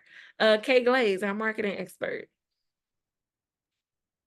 Hi. So I wanted to add to that because the truth is not everybody's Instagram, not everybody's customer is on social media. And you have to kind of consider where else can you find your customers besides going direct to your customers. What relationships can you create? Like, who has your customers that may be in a different industry, but they work with the same target audience that you want to work with? One of the things that I learned over the last few years after running a marketing agency for a little while was that a lot of our customers turned out to be the clients of CPAs that we were working with, or any of the finance people that were in the industry that actually work with the clients that we wanted to work with. And that was a really big well. I like to call it pumping the well. Like, you want your direct to client interactions, but also if you can find colleagues in other industries that also work with your clients, that can be a big thing for you, especially in terms of referrals and word of mouth, and just being able to mention you as a part of the industry and someone that they trust. So networking is huge. If you are someone who is not, or that is introverted and don't speak a lot or don't talk a lot, you do want to at minimum try to create those relationships with industries that align with yours, that may talk to the same people that you're looking for. That is golden information, okay? Heavy on, right, your network, your sphere of influence, because a lot of times we're usually only 1 or 2 degrees of separation from the people that we're looking to reach anyway. I can personally speak to that. When I first started my business, an organization that I was already partners with while I was at the bank, they already trusted me. We already had a relationship. They say, hey, yeah, we'll absolutely contract with you in your company. And, now I've been financially consulting with their clients for the last 3 years, right? So that is super important. When you have that relationship, when you have the pleasure of a warm referral, right? Those warm leads usually convert faster than cold leads, okay? A lot of times people will even just give you a chance simply just based off of the referral sometimes. Like, okay, I'm gonna give you a run for it this time, right? Just to see. Now it is up to you to get them and to reel them in and to take care of them after that, okay? Because you not only you want to protect your reputation, but you also want to protect the reputation of the person who made the referral, okay? That is super, super important. We do not want to burn bridges by accident. Branding, right? Super, super important. Name recognition, qualification of, product and service, right? That market identity. When it comes to advertising, I think it's important. I am not by any measure a marketing and branding expert, but it's important to know that marketing and branding are two different things, right? Branding is, what is that? How do people attach what you do, your product and service, to the feeling that you create from them, right? Branding is seeing a check sign, anywhere random and knowing that, okay, Nike has something to do with that, right? Or seeing an apple with a bite in it, knowing that Apple has something to do with that. They've created a brand, okay, a logo that represents a bigger brand that we are connected to. So you want to make sure that as you're building your business, as you're thinking about your company culture, as you're thinking about the people that you are looking to support, okay, how do you want to meet them when it comes to your level of brand awareness? And remembering that once you start this business, you are a walking representation of your business. You are a walking brand, okay, period. People will start to associate you with your business and the thing that you are doing and creating, right? So it is super important.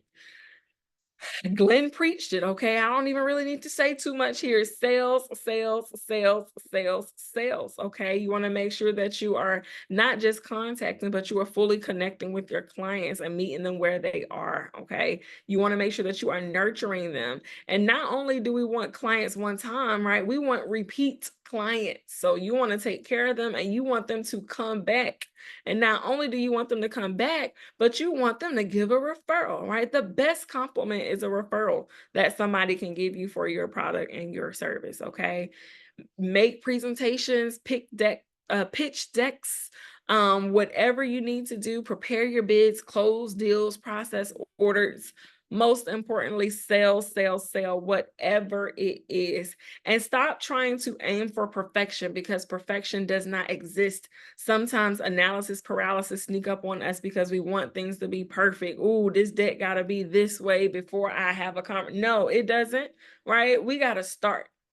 A good friend of mine, she said, Lindsay, think about how many times Apple will send an update to your phone. Right? They'll launch it. There we go. We got it. We can get started. And when they're ready to update it, they just send you an update. You can always make changes and updates in business, okay? The biggest thing is get started.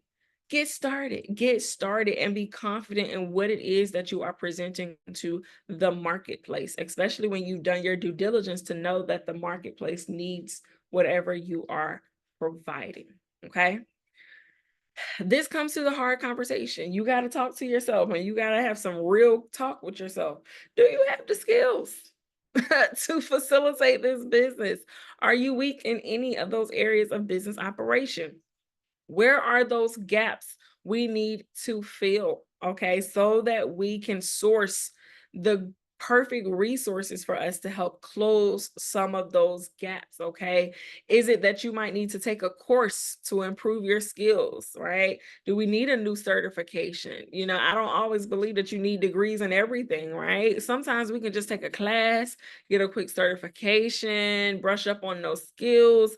Again, we have Google College and YouTube University. They offer so many resources. Literally, you can normally type whatever it is that you're looking to learn more about, and there are resources that will come up. Some will be complimentary and some will be paid, okay? Stop running away from things that might cost you, Okay, because if it is not your forte, you must pay. Yes, there are a lot of free things out there, but sometimes you just get a little bit more value from those things that you actually invest in. Okay, we know we see a lot of free events on Eventbrite. We might register, but guess what? We ain't spend no money on it. So, if I don't go, I'm not sad. But if you actually spent some money on a thing, you want to actually invest time and energy into that thing because we actually put money into it. Okay. You want to see if there are any duties, right, that just don't fit your skills at all, right? Sometimes you might start a business and you know what, I can't do this at all. I can't even pretend that I can do this. Sometimes you can find free help, or sometimes, we can barter with people, right? Somebody might need what you got to offer. Right? Just like you need what they have to offer. Do not be afraid to barter your services. That's how people did it back in the day anyway. Okay. Bartering is still in style, and don't you forget it. Okay. Because you would rather open your mouth, right, and say what you need and potentially get what you need back versus suffering in silence, because that does not help you. That hinders you and your business's ability to be successful. Okay. We're not saying that you have to be an expert in everything, but what you do have to be as a business owner is you have to be an expert at finding the things that you need. Okay. If you know I'm not good at that, you have to learn how to go and source the help and assistance. Sometimes you can source it on your own, and sometimes you might have to enlist someone else to source it for you, especially when it comes to hiring. A lot of times in our businesses, when we get started, we be trying to hire friends and family. Friends and family ain't always the best people to put into your business. Sometimes relationships get ruined, right? Because they don't show up well, or because we don't have the funds to pay them. So they come and, give mediocre service to your clients when they taking their money at the cashier line, right? You want to be careful. And sometimes there needs to be a degree of separation. Sometimes you might not be able to be HR. Okay. Sometimes somebody else needs to play that role so that you can find the best help, and so that you can also have an additional level of accountability with those people that you are bringing in. Okay. Really make sure that you're taking a full assessment so that you can build a strong foundation. Okay. So that you can build a foundation that is firm, so that as you're building on that foundation, we don't have any nooks and crannies and cracks. And then our foundation starts to bend in and everything else on top of that starts to crumble as well. It is super important. And a lot of times you're not going to get it right the first time. And that is okay. Okay. Other critical factors, especially for my people who want brick and mortar locations. Okay. Location. It is super important. Where are you placing this business? Okay. You want to fully understand your niche, right? Your target market. You want to understand your competition, the distribution, the merchandising of whatever it is that you are doing. Okay. It is super important that we're doing our due diligence, and even making sure that the particular area that you might be looking in, right, is that commercial space even zoned for what it is that you want to do? But guess what? We have a commercial broker in the chat. Okay. Super, super important that you are tapping in so that you're not doing it on your own. Price.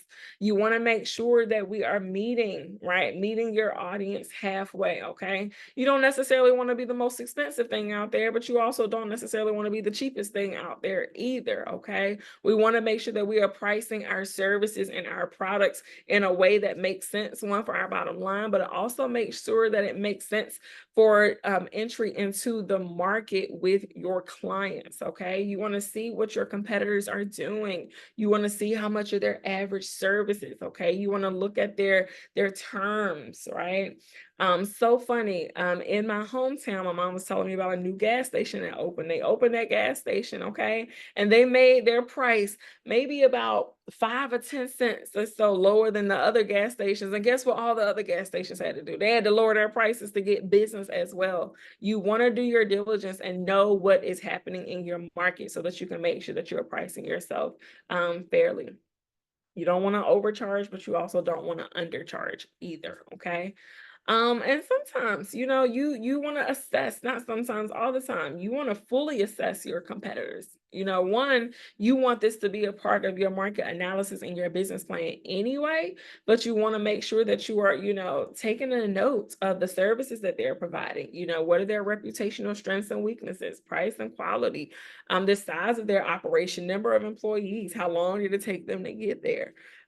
Personal visits and observations. I always say this: you can step into your competitor's business. They don't need to always know who you are. You don't have to go in there and ring in the whistle of this is who I am, this is what I'm creating. Just go in and sit and listen. Go into the webinar, someone who's teaching something that you're interested in facilitating, so that you can hear and see how things are being done, and you develop your own methods, right? You're able to take other people's experiences and then kind of reshape and craft things that work better for you. Okay. It is super, super important. Okay. Now, making it legal. You have a few different options, right? Of what type of entity you can take advantage of, right? You can be a sole proprietor where you might not necessarily, create an entity per se. You might just want to, have a trade name certificate or that DBA, doing business as so and so. You can even still have, an EIN number when you are a sole proprietor. However, right, you do subject yourself to more risk. You do subject yourself to more liability, right, out there in the market. So I always say you want to make sure, that you consult with, someone in the legal department, to make sure that when you are selecting your entity, that it is the best one for you. Everybody flocks to an LLC, but you might be in a space where you want to open a corporation, right? You want to make sure that you're getting the advice and not just doing what everybody else is doing. Okay. Super, super, super important that you pick the entity that is right for you, and that you also understand the tax implications that is attached to that particular entity. Okay. Definitely would recommend that you seek, legal counsel, or you at least do your due diligence, and Google this information so that you can get the proper recommendation. Okay. A lot of times when you are just starting, a lot of people start as a sole proprietor, or a partnership if you're in business with someone else. But for me, right, I always say that we want to protect ourselves. So, more so recommending having an entity that is there to create a level of separation. A lot of times an LLC is kind of that first option, especially when we're starting off, because a lot of your other entities, especially when you're looking at a corporation, it costs a lot more money to maintain some of those entities. So it's super important that you keep it simple, but also just think about your growth plan, knowing that we start somewhere. You might start as, an LLC today, and, in the future years from now, you might say, hey, we want to convert to, a C Corp. That is possible. You can definitely convert up when you are ready and when the numbers make sense in your business. Super, super important. Government regulations. You want to make sure that you are up to speed with your business licenses and approvals and the timeframes for those things. Okay, super important. There are some industries where they require you to have the location first and all the other things before they give you the official license. You want to make sure that you understand what comes with that, right? How much money do you have to spend before you even get approved to start making money? Okay, a lot of times we got to get inspections, especially from our brick and mortar folks. Okay. You want to make sure that you understand, that you have some guidance, and that you're not out here just doing it alone. You want to consider labor laws, immigration laws, IRS and Social Security withholding and payments. Super, super important. And if you don't know it yourself, it is okay not to know, but we do have to go and be resourceful and find out what we need to know.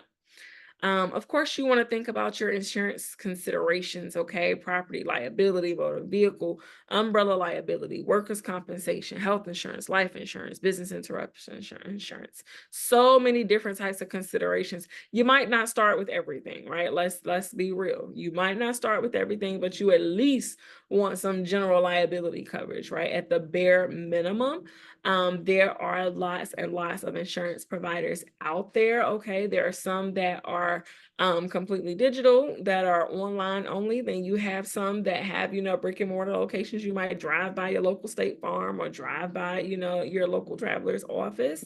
I always say start with the referral, check within your family network to see who has a great insurance provider that they really like, or starting with the insurance provider that you already use. If you have a car, you have to have car insurance. If you have a home, you need to have either renter's insurance or you have to have homeowner's insurance. Sometimes you can just start with those companies that you are already working with, okay, to get what you need.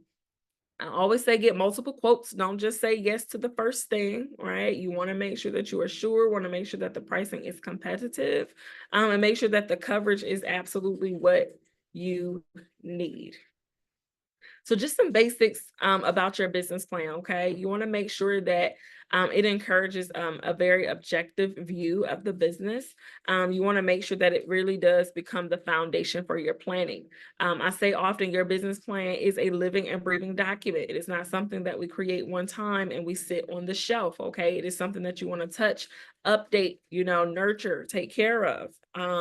At least touch your business plan, once every 2 years, sometimes once a year.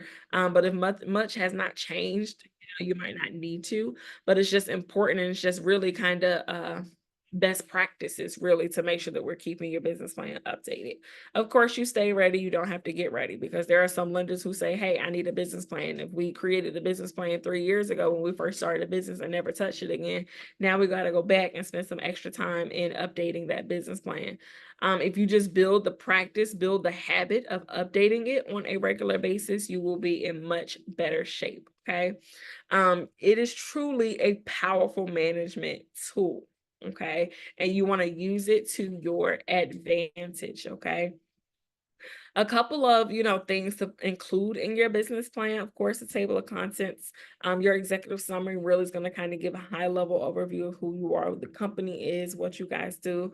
And then you want to make sure that you include, sections around the business and really being able to elaborate on what the business does. How does it do what it do? Why does it do what it do? You want to make sure that you have your financial forecast, those projections. I always say you at least want to have at least 2 years of projections, that initial year and then a follow-up year. But good practice is really 3 years, because typically your lenders are going to be looking for sometimes up to 3 years worth of projections. And your projections are literally projections, right? We want to make sure that we are not being too green with those and our numbers are way too high, right? We want to make sure that it makes sense, that it's feasible, that it's viable for that business that you are in and for the market that you are in, okay? And you want to make sure you have any other supporting data, okay? Whether it's awards, client testimonials, success stories of things that have happened within your time in business. Super, super important. My favorite, okay, every business owner needs a dream team that supports them in their business.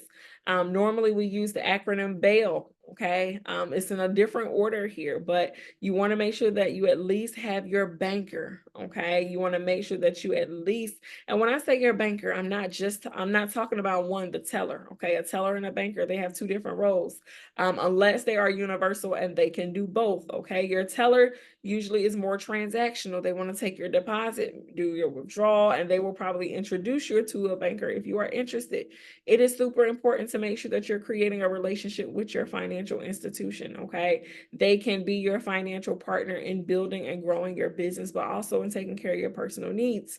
Your banker wants to see that you actually are interested in building a relationship with them, and they truly do become an advocate for you.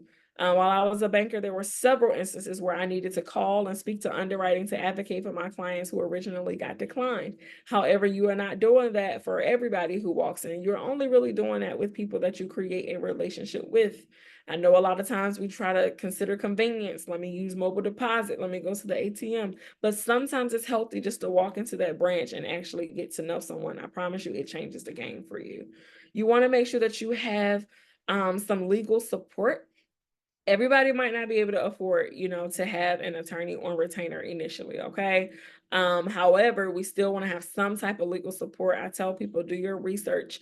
I'm an avid fan of Legal Shield, right? I think it's great. It's a low cost of entry, right? It's a nominal fee, maybe like $30 or so per month, but you have a legal team that you can tap into whenever you need them. You go into your app, you request an appointment for the things that they cover, okay? Super important.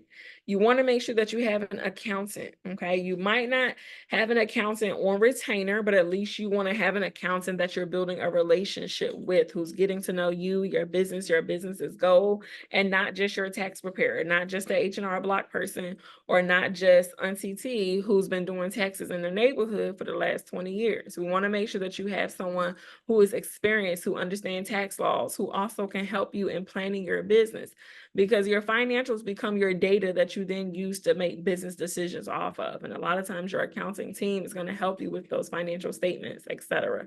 But it's also important to let your accountant know, hey, in the next 2 years, I'm going to be looking to access capital for this business. It is important because typically your accountant is trying to reduce your tax liability. However, that can sometimes harm you when you don't seem profitable on paper and we're trying to access capital, okay? Even if we made $250,000, if we only as a gross, but we only net on paper $5,000, right? You're not giving that banker much to work with because they're looking at that net number. How much money do you have left over after your expenses? Yes, there are some things that can be added back, but that formula, those calculations are much more rigid and complex. And a lot of times we don't have underwriting information to what they're going to add back to that bottom line number. So you want to just make sure that your accountant is aware that lending is going to be in your picture in the next 2 years, because typically your lender wants to see your last 2 to 3 years of tax returns. Again, you want to make sure that you have your insurance agent. And of course, you absolutely want to have a mentor of some sort. Okay.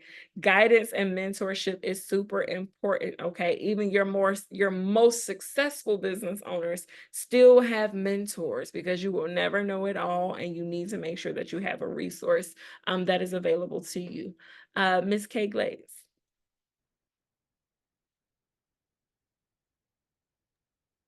Sorry, I almost forgot why I raised my hand. But I wanted to add to what you were saying about wanting to go to talk to people. I think that one of the things that keeps us from going to have these conversations with these different professionals is thinking that we almost always have to like set aside an hour or make an appointment in order to make this happen. I work with several different business owners, and a lot of the times they'll hire me just to kind of help them with certain things. I consult on certain things because I'm not afraid to go talk to someone. Like going to the SBA, everyone says go to the SBA, but you think you got to make an appointment. I literally just walked in there, and that's how I found this resource, right? So yesterday I went to talk to someone at Bank of America. I talked to the banker, just asking her about how do they handle federal contracting. I didn't have an appointment. I didn't make time for this. I just so happened to be passing by a Bank of America, pulled over, went in, and was like, I need to speak to someone. I got a question I need to ask. And so I just wanted to add that to it, because I feel like we get caught up in schedule an appointment. Who do I need to talk to? Sometimes you can just walk into any establishment and just say, hey, I know I'm just walking in here, but this is the question that I have. And I've gotten a lot of information just based off that, because sometimes people will take 20, sometimes 30 minutes just to talk to you, even if they're having a busy day, because you showed up and because you took the time just to stop, even though you may not have had the time to do it. But taking that 15 minutes just to go ask those questions really can, open up the doors where you never thought possible, just because you went and said hi to someone and said, I don't know who I'm talking to, but I have a question. That is like my favorite thing to do ever. So I do it all the time. I just walk in businesses all the time and just start asking questions, and I find out information. So don't be afraid to do that. That's all I wanted to ask. It is super, super important. Thank you for throwing that in there, because one, a closed mouth don't get fed, right? But also two, you don't know what you don't know until you find out what you did not know. Right. So, we got to have conversation, right? So that, people can offer you their perspective, their experience, but also just sometimes some support, some advice. Sometimes you might not need a technical, resource. You might just need a girl, you got this, or, young man, you got this, right? I believe in you. I'm supporting you, but you got to be willing to have those conversations. Okay. Super important. Really, really great nugget. I always tell people, social capital is super important. Who you know, who you're connected to, right? It can make the difference in your level of success in your business, okay? I know that I only have technically 2 minutes, okay? But we like to, offer you guys an opportunity to take notes, take a screenshot, to do a self-assessment with yourself, to be able to indicate, some strengths and some areas of opportunity that you can work on. We don't have time to actually sit and do it, but we want to make sure that you're actually thinking about these things. So I'm going to leave this up here while I go to the chat to answer some questions. And Glenn, please feel free to jump in with me with some of these questions. Sure. Let me scroll. Let's see. Okay, so I hope this was some good information. Let me know how y'all feeling. Was this helpful? Was this useful? Y'all enjoyed us tonight?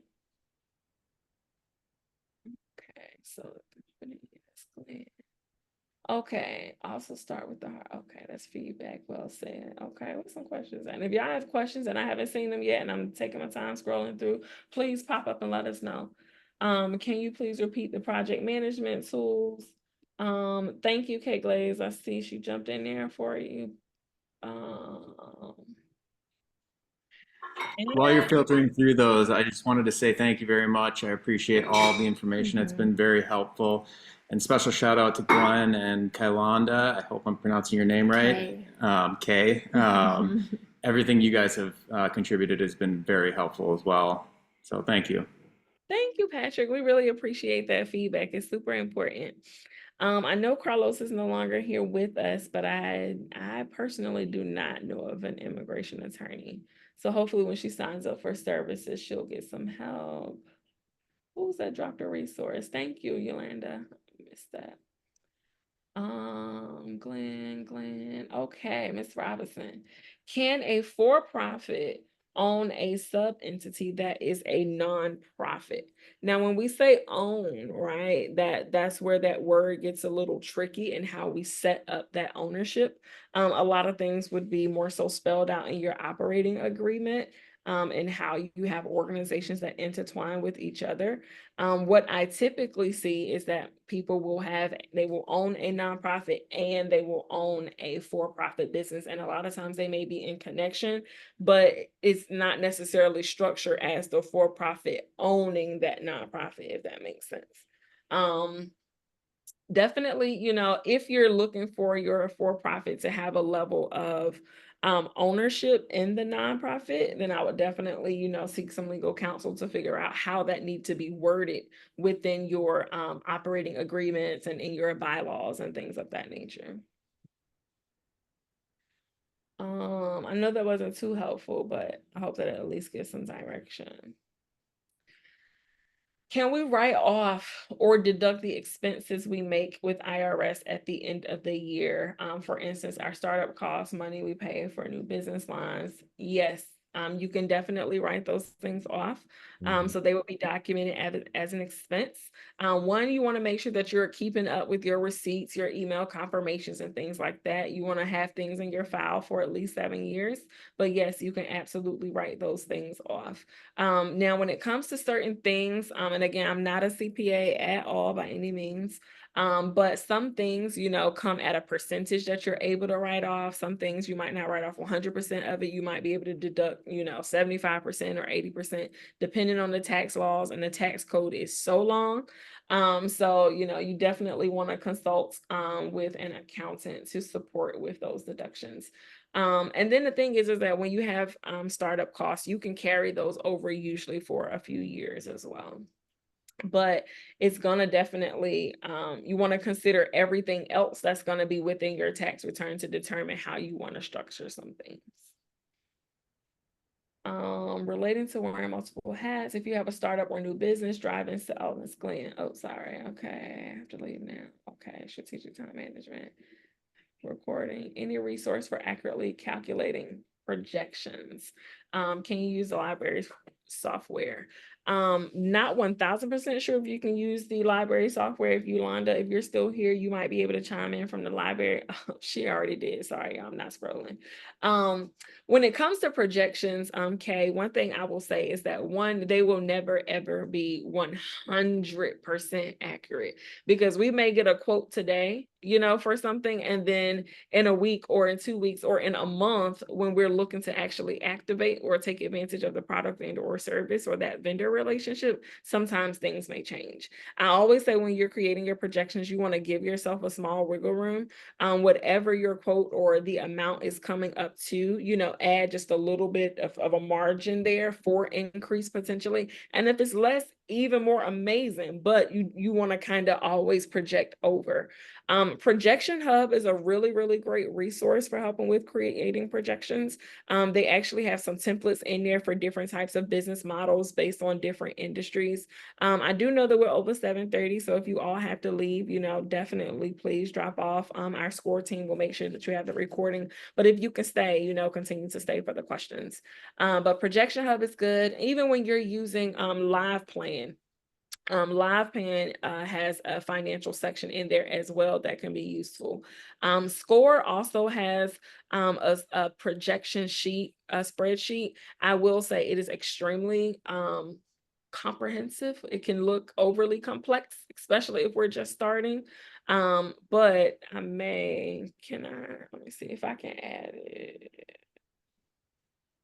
I don't have the option to attach something, but if you go to our SCORE website, you will be able to look for our resources. Does anybody still need this assessment screen? If not, I will actually, I can copy the link for the SCORE projection sheet.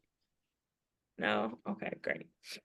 And I think it's important in terms of pricing. Yes, here's the gross sales, but really the bottom line is how much profit is there? How much do you get to take home? I mean, so you need to build a lot of profit, especially in the beginning, because you want to charge a premium to customers that really like what you're doing, and they're the foundation, especially your startup customers in the beginning. Because then they end up usually paying more because they're so happy they have a solution to their problem, they'll pay a premium. So you really need to think about, in terms of flourishing, especially in the beginning, what is my profit after all is said and done every month? How much do I need to sell in order to make this business thrive? super important. Super, super important.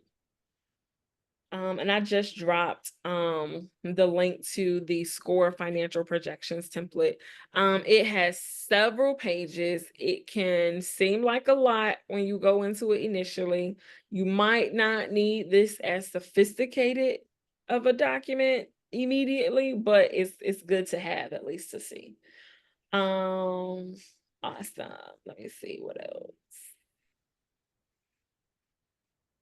People usually say that you can open an LLC and file IRS taxes as an S corporation because you can save more in taxes. That is true, Daniel. And really what they're trying to save is self-employment taxes. Self-employment taxes is, I believe, is around like 15%. And you don't pay as much in self-employment taxes when you're filing as an S corp. However, though, when you do apply to file as an S corp, you do want to make sure that the company is netting a decent amount of money before you do that, because typically when you do that, that's when you are putting yourself on a payroll, versus just having your owner's draws just considered as owner's draws. Definitely consult. You absolutely want to consult with an accountant before you're looking to become an S corporation. Glenn, do you have any feedback on that? I'm not sure how you used to operate your business. Yeah, with this, my accountant's advised to do an LLC. So that's what we did. I've had an S corporation. I mean, so I really don't have any, advice other than that. Talk to your accountant, talk to your lawyer. How should we get set up? What should the percentages be? Who's the director of the business? because the director, that's the real power. If you have a partner, you want to be the director of the corporation. So if you ever have to split, you can make him split because you're the director of that company. So I would get with your lawyer about that. Yeah. And that's definitely, in the case for C Corps, when you are filing as an S Corp, really a S Corp is really like a filing designation. So you will still, your entity will still be a LLC. You will just be filing as an S Corp when you are ready to do that. Usually accountants that I've worked with, they like to see the business netting anywhere, at least 40,000 or more in their net before you consider filing as an S corporation. But definitely seek your accountant or legal expert for advice. Very helpful, lots of great information, awesome. Document is asking for access. Uh-oh, I didn't get an alert for that. Let me make sure we can grant that for you guys. Awesome. Any additional questions? Uh-oh, somebody was coming up. No, I was just saying I got the template. They sent the links below that, so we're good. Okay, perfect. Fantastic. Awesome. Any other questions before we let y'all go tonight? Are there any sales questions?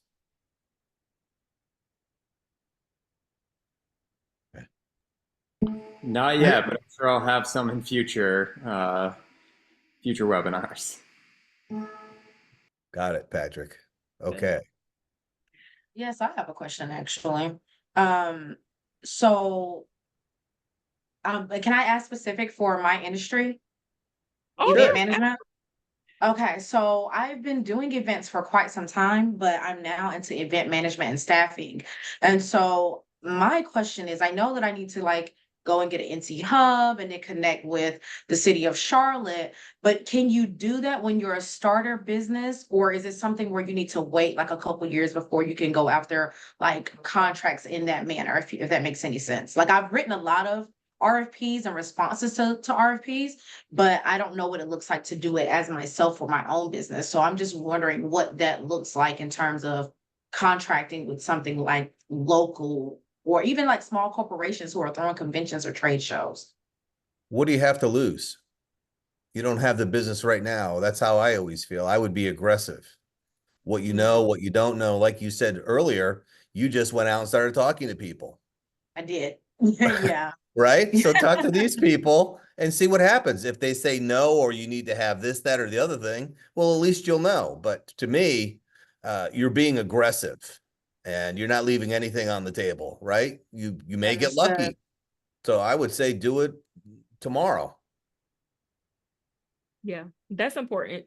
And something else that I think is, just good to note, is that when it comes to a lot of contracting, whether it's, local, state, or federal, sometimes it's also about relationships and who you know in those offices, because sometimes these agencies are giving the same, same companies different awards because they know them, because they have relationships with them, but also sometimes because they have a proven track record. So even if you run into, a couple of, no's or not right nows, I would say even see if you can, meet and connect with people in the industry for you to be a subprime, right? You might not start as a prime, but you can be a subprime, get that experience and utilize that experience, in your next, proposal or whatever. Good point. Yeah. The gentleman who was going to actually mentor me, Peter, he actually retired from Mecklenburg County. He worked there for government for forever. So he might be a real resource for you. Yeah. To help you in terms of who to go to see, where to go, and so forth. Yeah, that's perfect. Awesome. Actually, I think I may have, well, there might be more than one Peter, but I think Peter may be somebody who, does he have experience in recruiting and staffing too? Not to my knowledge. Peter Not Safer. to know of. Okay. I can't remember his last name, but I just like literally before this workshop, I requested someone named Peter. So anyways, I'll connect with you, Glenn, and see if you can possibly help me connect with him if Will point you do. to his page. Sure. I appreciate that. Yeah, Thank will do. Of course. I'm gonna go to a hand, Anthony, and then I'll go back to the chat. Hi, I was just wondering our next steps moving forward after this webinar. Are we automatically enrolled into session 2, or can we just register for the soonest one? And then at what point can we then apply for a mentor? Yeah, so you should be able to apply for a mentor now, especially since you've now completed this session. Okay. Going to our website, you should be good to go. There should be a registration link for Simple Steps 2 on our platform, but I can make sure if you don't have access to that, just shoot me an email. Actually, y'all don't know my email. I can put my email in the chat for any questions or concerns too. I will be honest, okay? Let me see. I've been away for a little bit from the presentation side, so I don't know what has changed as far as the process, but I show up and do my part. I will make sure that you get connected to the resource that you need to get connected to. All right, thank you very much. Absolutely, absolutely. Okay, Daniel. How to structure your LLC where you can designate income as distributions instead of salary. So are you saying are you considering your distributions as like your owner's draws that you want to classify them as? If it's not regarding like your actual tax status, then your classification is really based on, how you desire to keep your records in your bookkeeping. How do you categorize the specific things? I don't know if that answers your question. Daniel, please, feel free to come off mute. And hopefully we have a sufficient answer for you. I think talking is permitted for you. And again, I am not a CPA. This is definitely more of a CPA question, but I'm trying to give you what I got. You still here for tax purposes? So it's really going to depend on how you have it categorized within your record keeping, because everything that goes on your taxes is going to be a direct reflection for what shows up in your financial statements. So it's really going to be, honestly, whomever is managing your bookkeeping, or if you have an accountant who is doing, any type of tax planning or consulting with you, you want to let them know, what your desire is for, how you want to claim those distributions that are coming out. Typically, when you are not an S corp, it's going to be considered an owner's draw anyway whenever you're taking money out of the business. And then once you become an S corp, you are then eligible to become a W-2 employee of your company and actually generate an actual salary. Hopefully that was somewhat helpful. Thank you. Someone had questions about Wake County. Thank you so much for dropping that in the chat. Thank you for being here with us all night too. Sharice, Glenn, this is for you. What is your sales advice for individuals in the service business, i.e. commercial real estate? I met a realtor at a networking meeting recently, and she was getting involved with all the other things that entrepreneurs have to do, right? Time, things that were taking away from her sales time and getting clients and so forth. So I recommended, I said, you really need, maybe you can justify getting an administrative assistant, that's remote and so forth, because that will free up your time to spend more time in sales, right? And I think that's really important, is you look at right now, like what is really the time,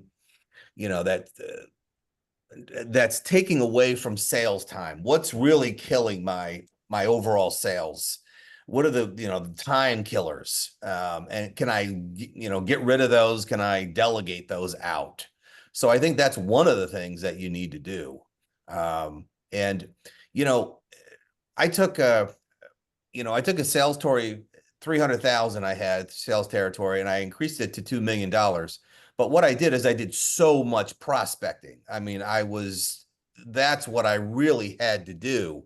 And to me, you got to get uncomfortable. You got to get out there and just start talking, walking and talking with people and building those relationships. I think that's what it comes down to as well. You get the referrals and so forth. And that's just my advice without going off on a tangent. And something I will say too, so I'm in real estate here in Maryland. I'm a licensed realtor, and investor. And when you're in the service industry in general, you have to lean heavy into networking. Okay. You need to be a part of chambers of commerce. You need to be a part of the women's business centers. You need to be a part of the real estate groups, whether Facebook or Meetup or wherever they are, right? You have to be on the scene, especially when you're like just starting and you're trying to get your name out there and building a brand and reputation for yourself. Once you kind of do a lot of your community work, you're leaning into your network, then you start to build a pipeline of folks, and then you also then have referrals that are coming from the people that you are building relationships with as well. Okay, so you have to be relationship driven, and oriented. It is extremely important, especially in real estate, because there are so many realtors out there. While everybody may not specialize in commercial real estate, it's just in general lots and lots of competition out there. So you want to figure out what's going to set you apart. And you want to get creative in your marketing too. There are some people, in real estate who do the phone calling route, right? They might hire a VA or, someone to lead a sales department who might be in the Philippines, where it's less expensive, from like Fiverr, Upwork, or anyone in your network. And you might literally have them, calling leads based on, information that they have access to. You also want to consider, some of the old school methods and mailers, right? Sending some mailers, some flyers, some cards out there, leaving business cards in places, making sure that, wherever your people would need to find you, that is where your information can show up. And even asking to, speak at professional events with organizations, so that again you can talk to more people, more of the masses, one to many, versus always just one-to-one conversations. So I feel like it has to be a mixed approach based off of capacity, based off of skill set, and of course based off of what you have access to around you. And I Don't think hesitate. too, when you're networking, you want to have those priority conversations. You want to have a target list in your back of your mind when you walk into that room. Who's the guy that has the biggest network? The Chamber of Commerce president, most likely, right? Or people like that. So, you got to know how to get out of conversations that aren't going to help you. Hey, great, I got a network, and thank you for your time, and move on. To have those 2 or 3 conversations that are going to be really helpful for you with that event, because that's really what it is. You're trying to go in there and you're not asking for anything. You need to be able to be helpful to somebody, add value, right? You can't meet somebody for the first time and ask for something from them, right? They don't even know you, right? So it's like, let me learn more about you, your business. How can I help you, right? To get started. I mean, That's that's what great. I recommend. Thank you so much. The crazy thing is, prior to this call, I was just on the phone with the VA. And I was debating on, man, should I pay for this or should I not? I actually took on a role, for a full-time role, because I saw how much marketing could be and how I would like to market myself via YouTube or Instagram, where I feel like it is missing in that sector. So I was talking to a VA. You just solidified, okay, let me just purchase this VA instead of and spend more time on sales and doing my cold calling. Now I network a lot. Um, However, I feel like commercial real estate is different. As far as networking prior, my goal was to deal with tenants. However, now since I have a role, my ultimate goal always have been doing investment properties and landlord representation. However, that takes a little bit longer, but with having this role, it allows me that time. Um, so now just understanding, where are those landlords? Where are these commercial real estate investors? And where are these individuals who can invest who have surplus? So I guess that would be something I would need to now research when networking. Where can I find those high net worth individuals? Yep. And a lot of times where you're going to find your high net worth folks um are usually sometimes in rooms that you got to pay for of certain types of events. I know here in Baltimore they have something called the Center Club, and the Center Club it's a space, right? Really nice space downtown, but it's also a membership. And members are paying, you know, over $1,000 a year to be a part of it, to just have access to the network and the space. And sometimes you might have to see, you know, what networks are also out there, and make it a part of your business budget. Make that a part of your, you know, your marketing budget, or your business, your personal professional development budget, you know, within your business, so that you know, can write off those associated expenses. But definitely you got to be in the room with them. And when you're in the room with them, you know, being able to figure out how do you add value to them. Yes, the ultimate goal is for them to, you know, for you to get referrals from them or to get their business, but also how do you add value? What's so different about you as a commercial agent versus other people that they are going to come in contact with or have already come in contact with? My personal view of email and phone calls is that they're easy to ignore. And no matter what kind of technology, website, or whatever is invented, to me, in my experience, it's the face-to-face relationships. Get in your car, go and meet them face-to-face.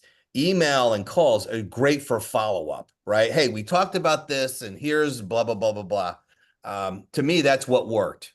I've gone into different industries, and I refused to do that, especially when I was prospecting. I had to see the people. I wanted to see them face-to-face, see me, and so forth. So that's what I would recommend, is taking it to the streets. Yeah, that's I important. agree with you. Oh, sorry. No, I was just saying that's important. It never gets old. No.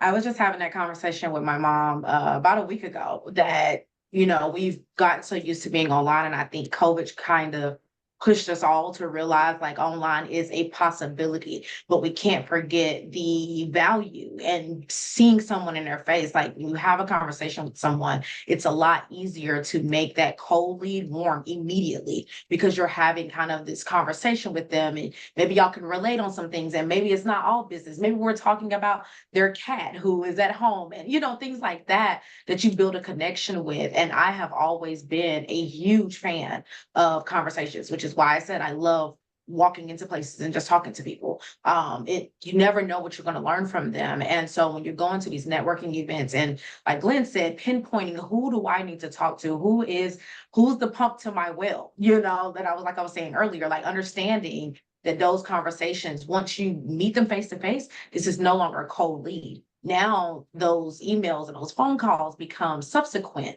of the conversation that you've already had before. And I just know that that is a tried and true way that has worked for decades. So I know we're used to being online, but really getting out there, I totally agree with you guys. Getting face to face with somebody changes the game.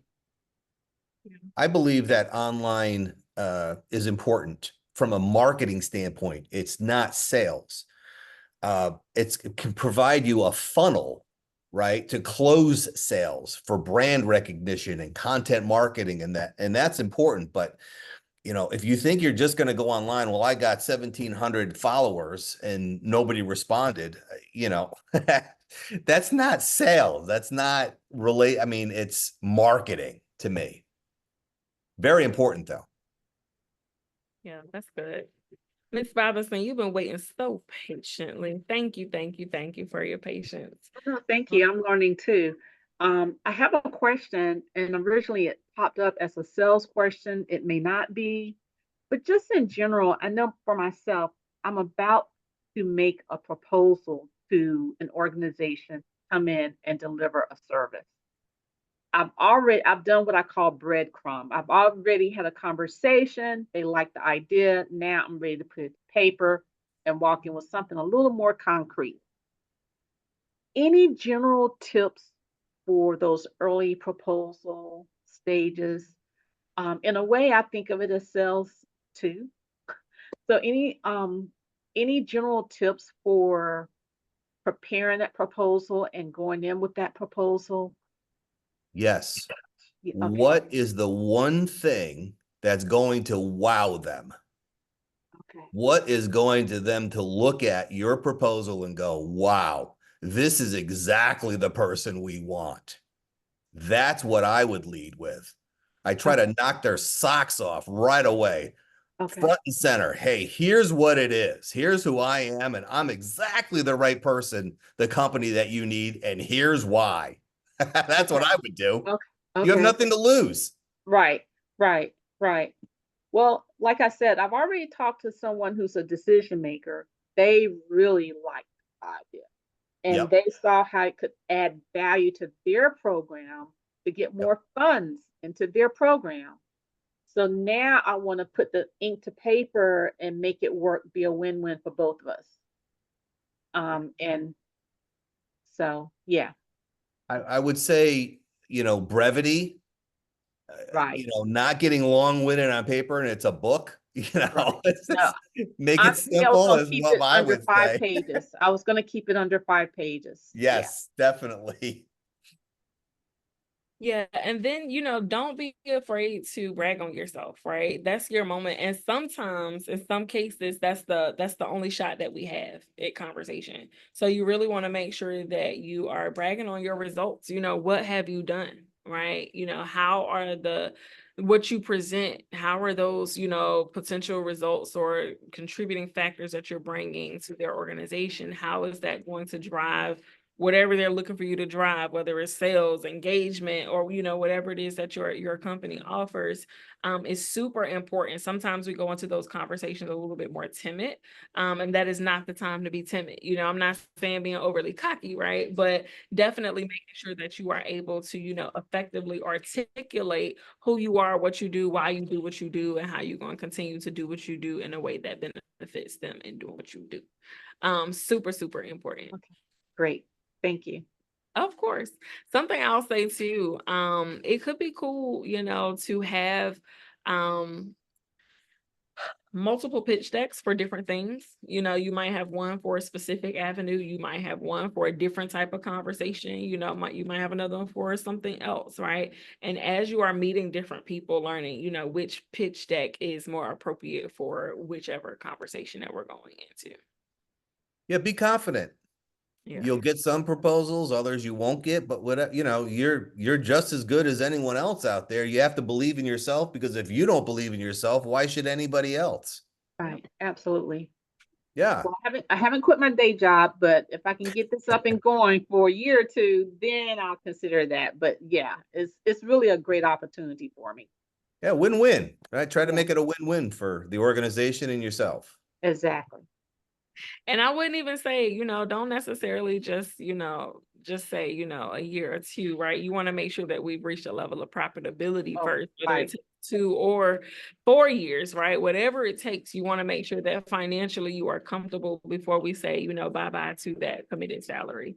And I say right, that some people jump too soon, and then, the business is still struggling because, again, that business sometimes is a baby, and we want to make sure that that baby can breathe and take care of itself.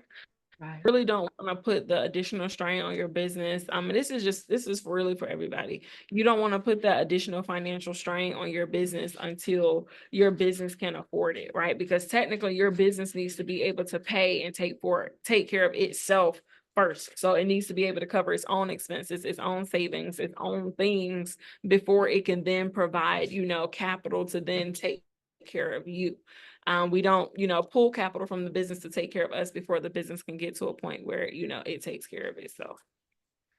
And I would say, the only thing we can control as salespeople or entrepreneurs or startups is our own activity level, right? We can drive our activity level to be at a really high level, but we can't force people to buy. But if you have a tremendous work ethic and you're driving sales and your activity level each and every day is on point, that's the difference between success sometimes and not being successful. That's true. That is true. And not everything grows immediately. Seed time harvest. There are some cases and spaces where some conversations are literally us planting the seed for what is to, manifest later on. And it's important, just in general for everybody to really try your best to not adapt to the microwave society that we live in. Everybody wants results tomorrow. We want to launch this business and be a millionaire tomorrow. That's not really that's not the case, right? I'm not even gonna say not always. That is really hardly ever, never the case. Where you can just instantly, become successful in business. So give yourself time, give yourself grace and space, especially if you might be the first entrepreneur in your family, or the first one who's at least trying to do business the right way in your family, right? There are so many different stories and things that are connected to us, and you want to make sure that you are able to fully embrace who you are, how you show up, and embrace the journey along the way too. Awesome. This was so fruitful. Thank y'all for staying with us all night. Thank you. This was amazing. Like, I am so excited about the next sessions. I've learned so much. Oh, good. Good. Yeah. I hate to make y'all sad, but there are different presenters for each session. So this is the Oh no. Aw. I know, but I promise, everybody's gonna be awesome. So show them the same love and engagement. And of course, I dropped my email in the chat for you all to reach out to me. Transparently, I just put my accepting new client status on pause just because I'm in a really, really busy season. I'm one of those mentors who still work a full-time job, still running about 3 different businesses. So, my volunteer time sometimes get limited. But I want to make sure that you all get the help, the tools and access to the resources as much as possible. And then too, I will drop my LinkedIn in the chat for anybody who's interested in just staying in connection with me. That would be awesome. Let's see. Boom. Perfect. Well, this is great. Thank you all again so very much. Such an impactful conversation. I really appreciate you all's engagement. It really makes a difference in how we show up and present and receive information. If you all need anything, do not hesitate to reach out. Definitely make sure that you all utilize our website, charlotte.score.org, and all of the plethora of resources that we do have available to you. If you have not already, make sure that you go in and you request you a mentor. I hope that you all have a phenomenal rest of your week and a great weekend on purpose. Thank you so much. Bye, everyone. All right. Have Good a good night. night. Thank you, Lindsay. You're welcome. Bye-bye.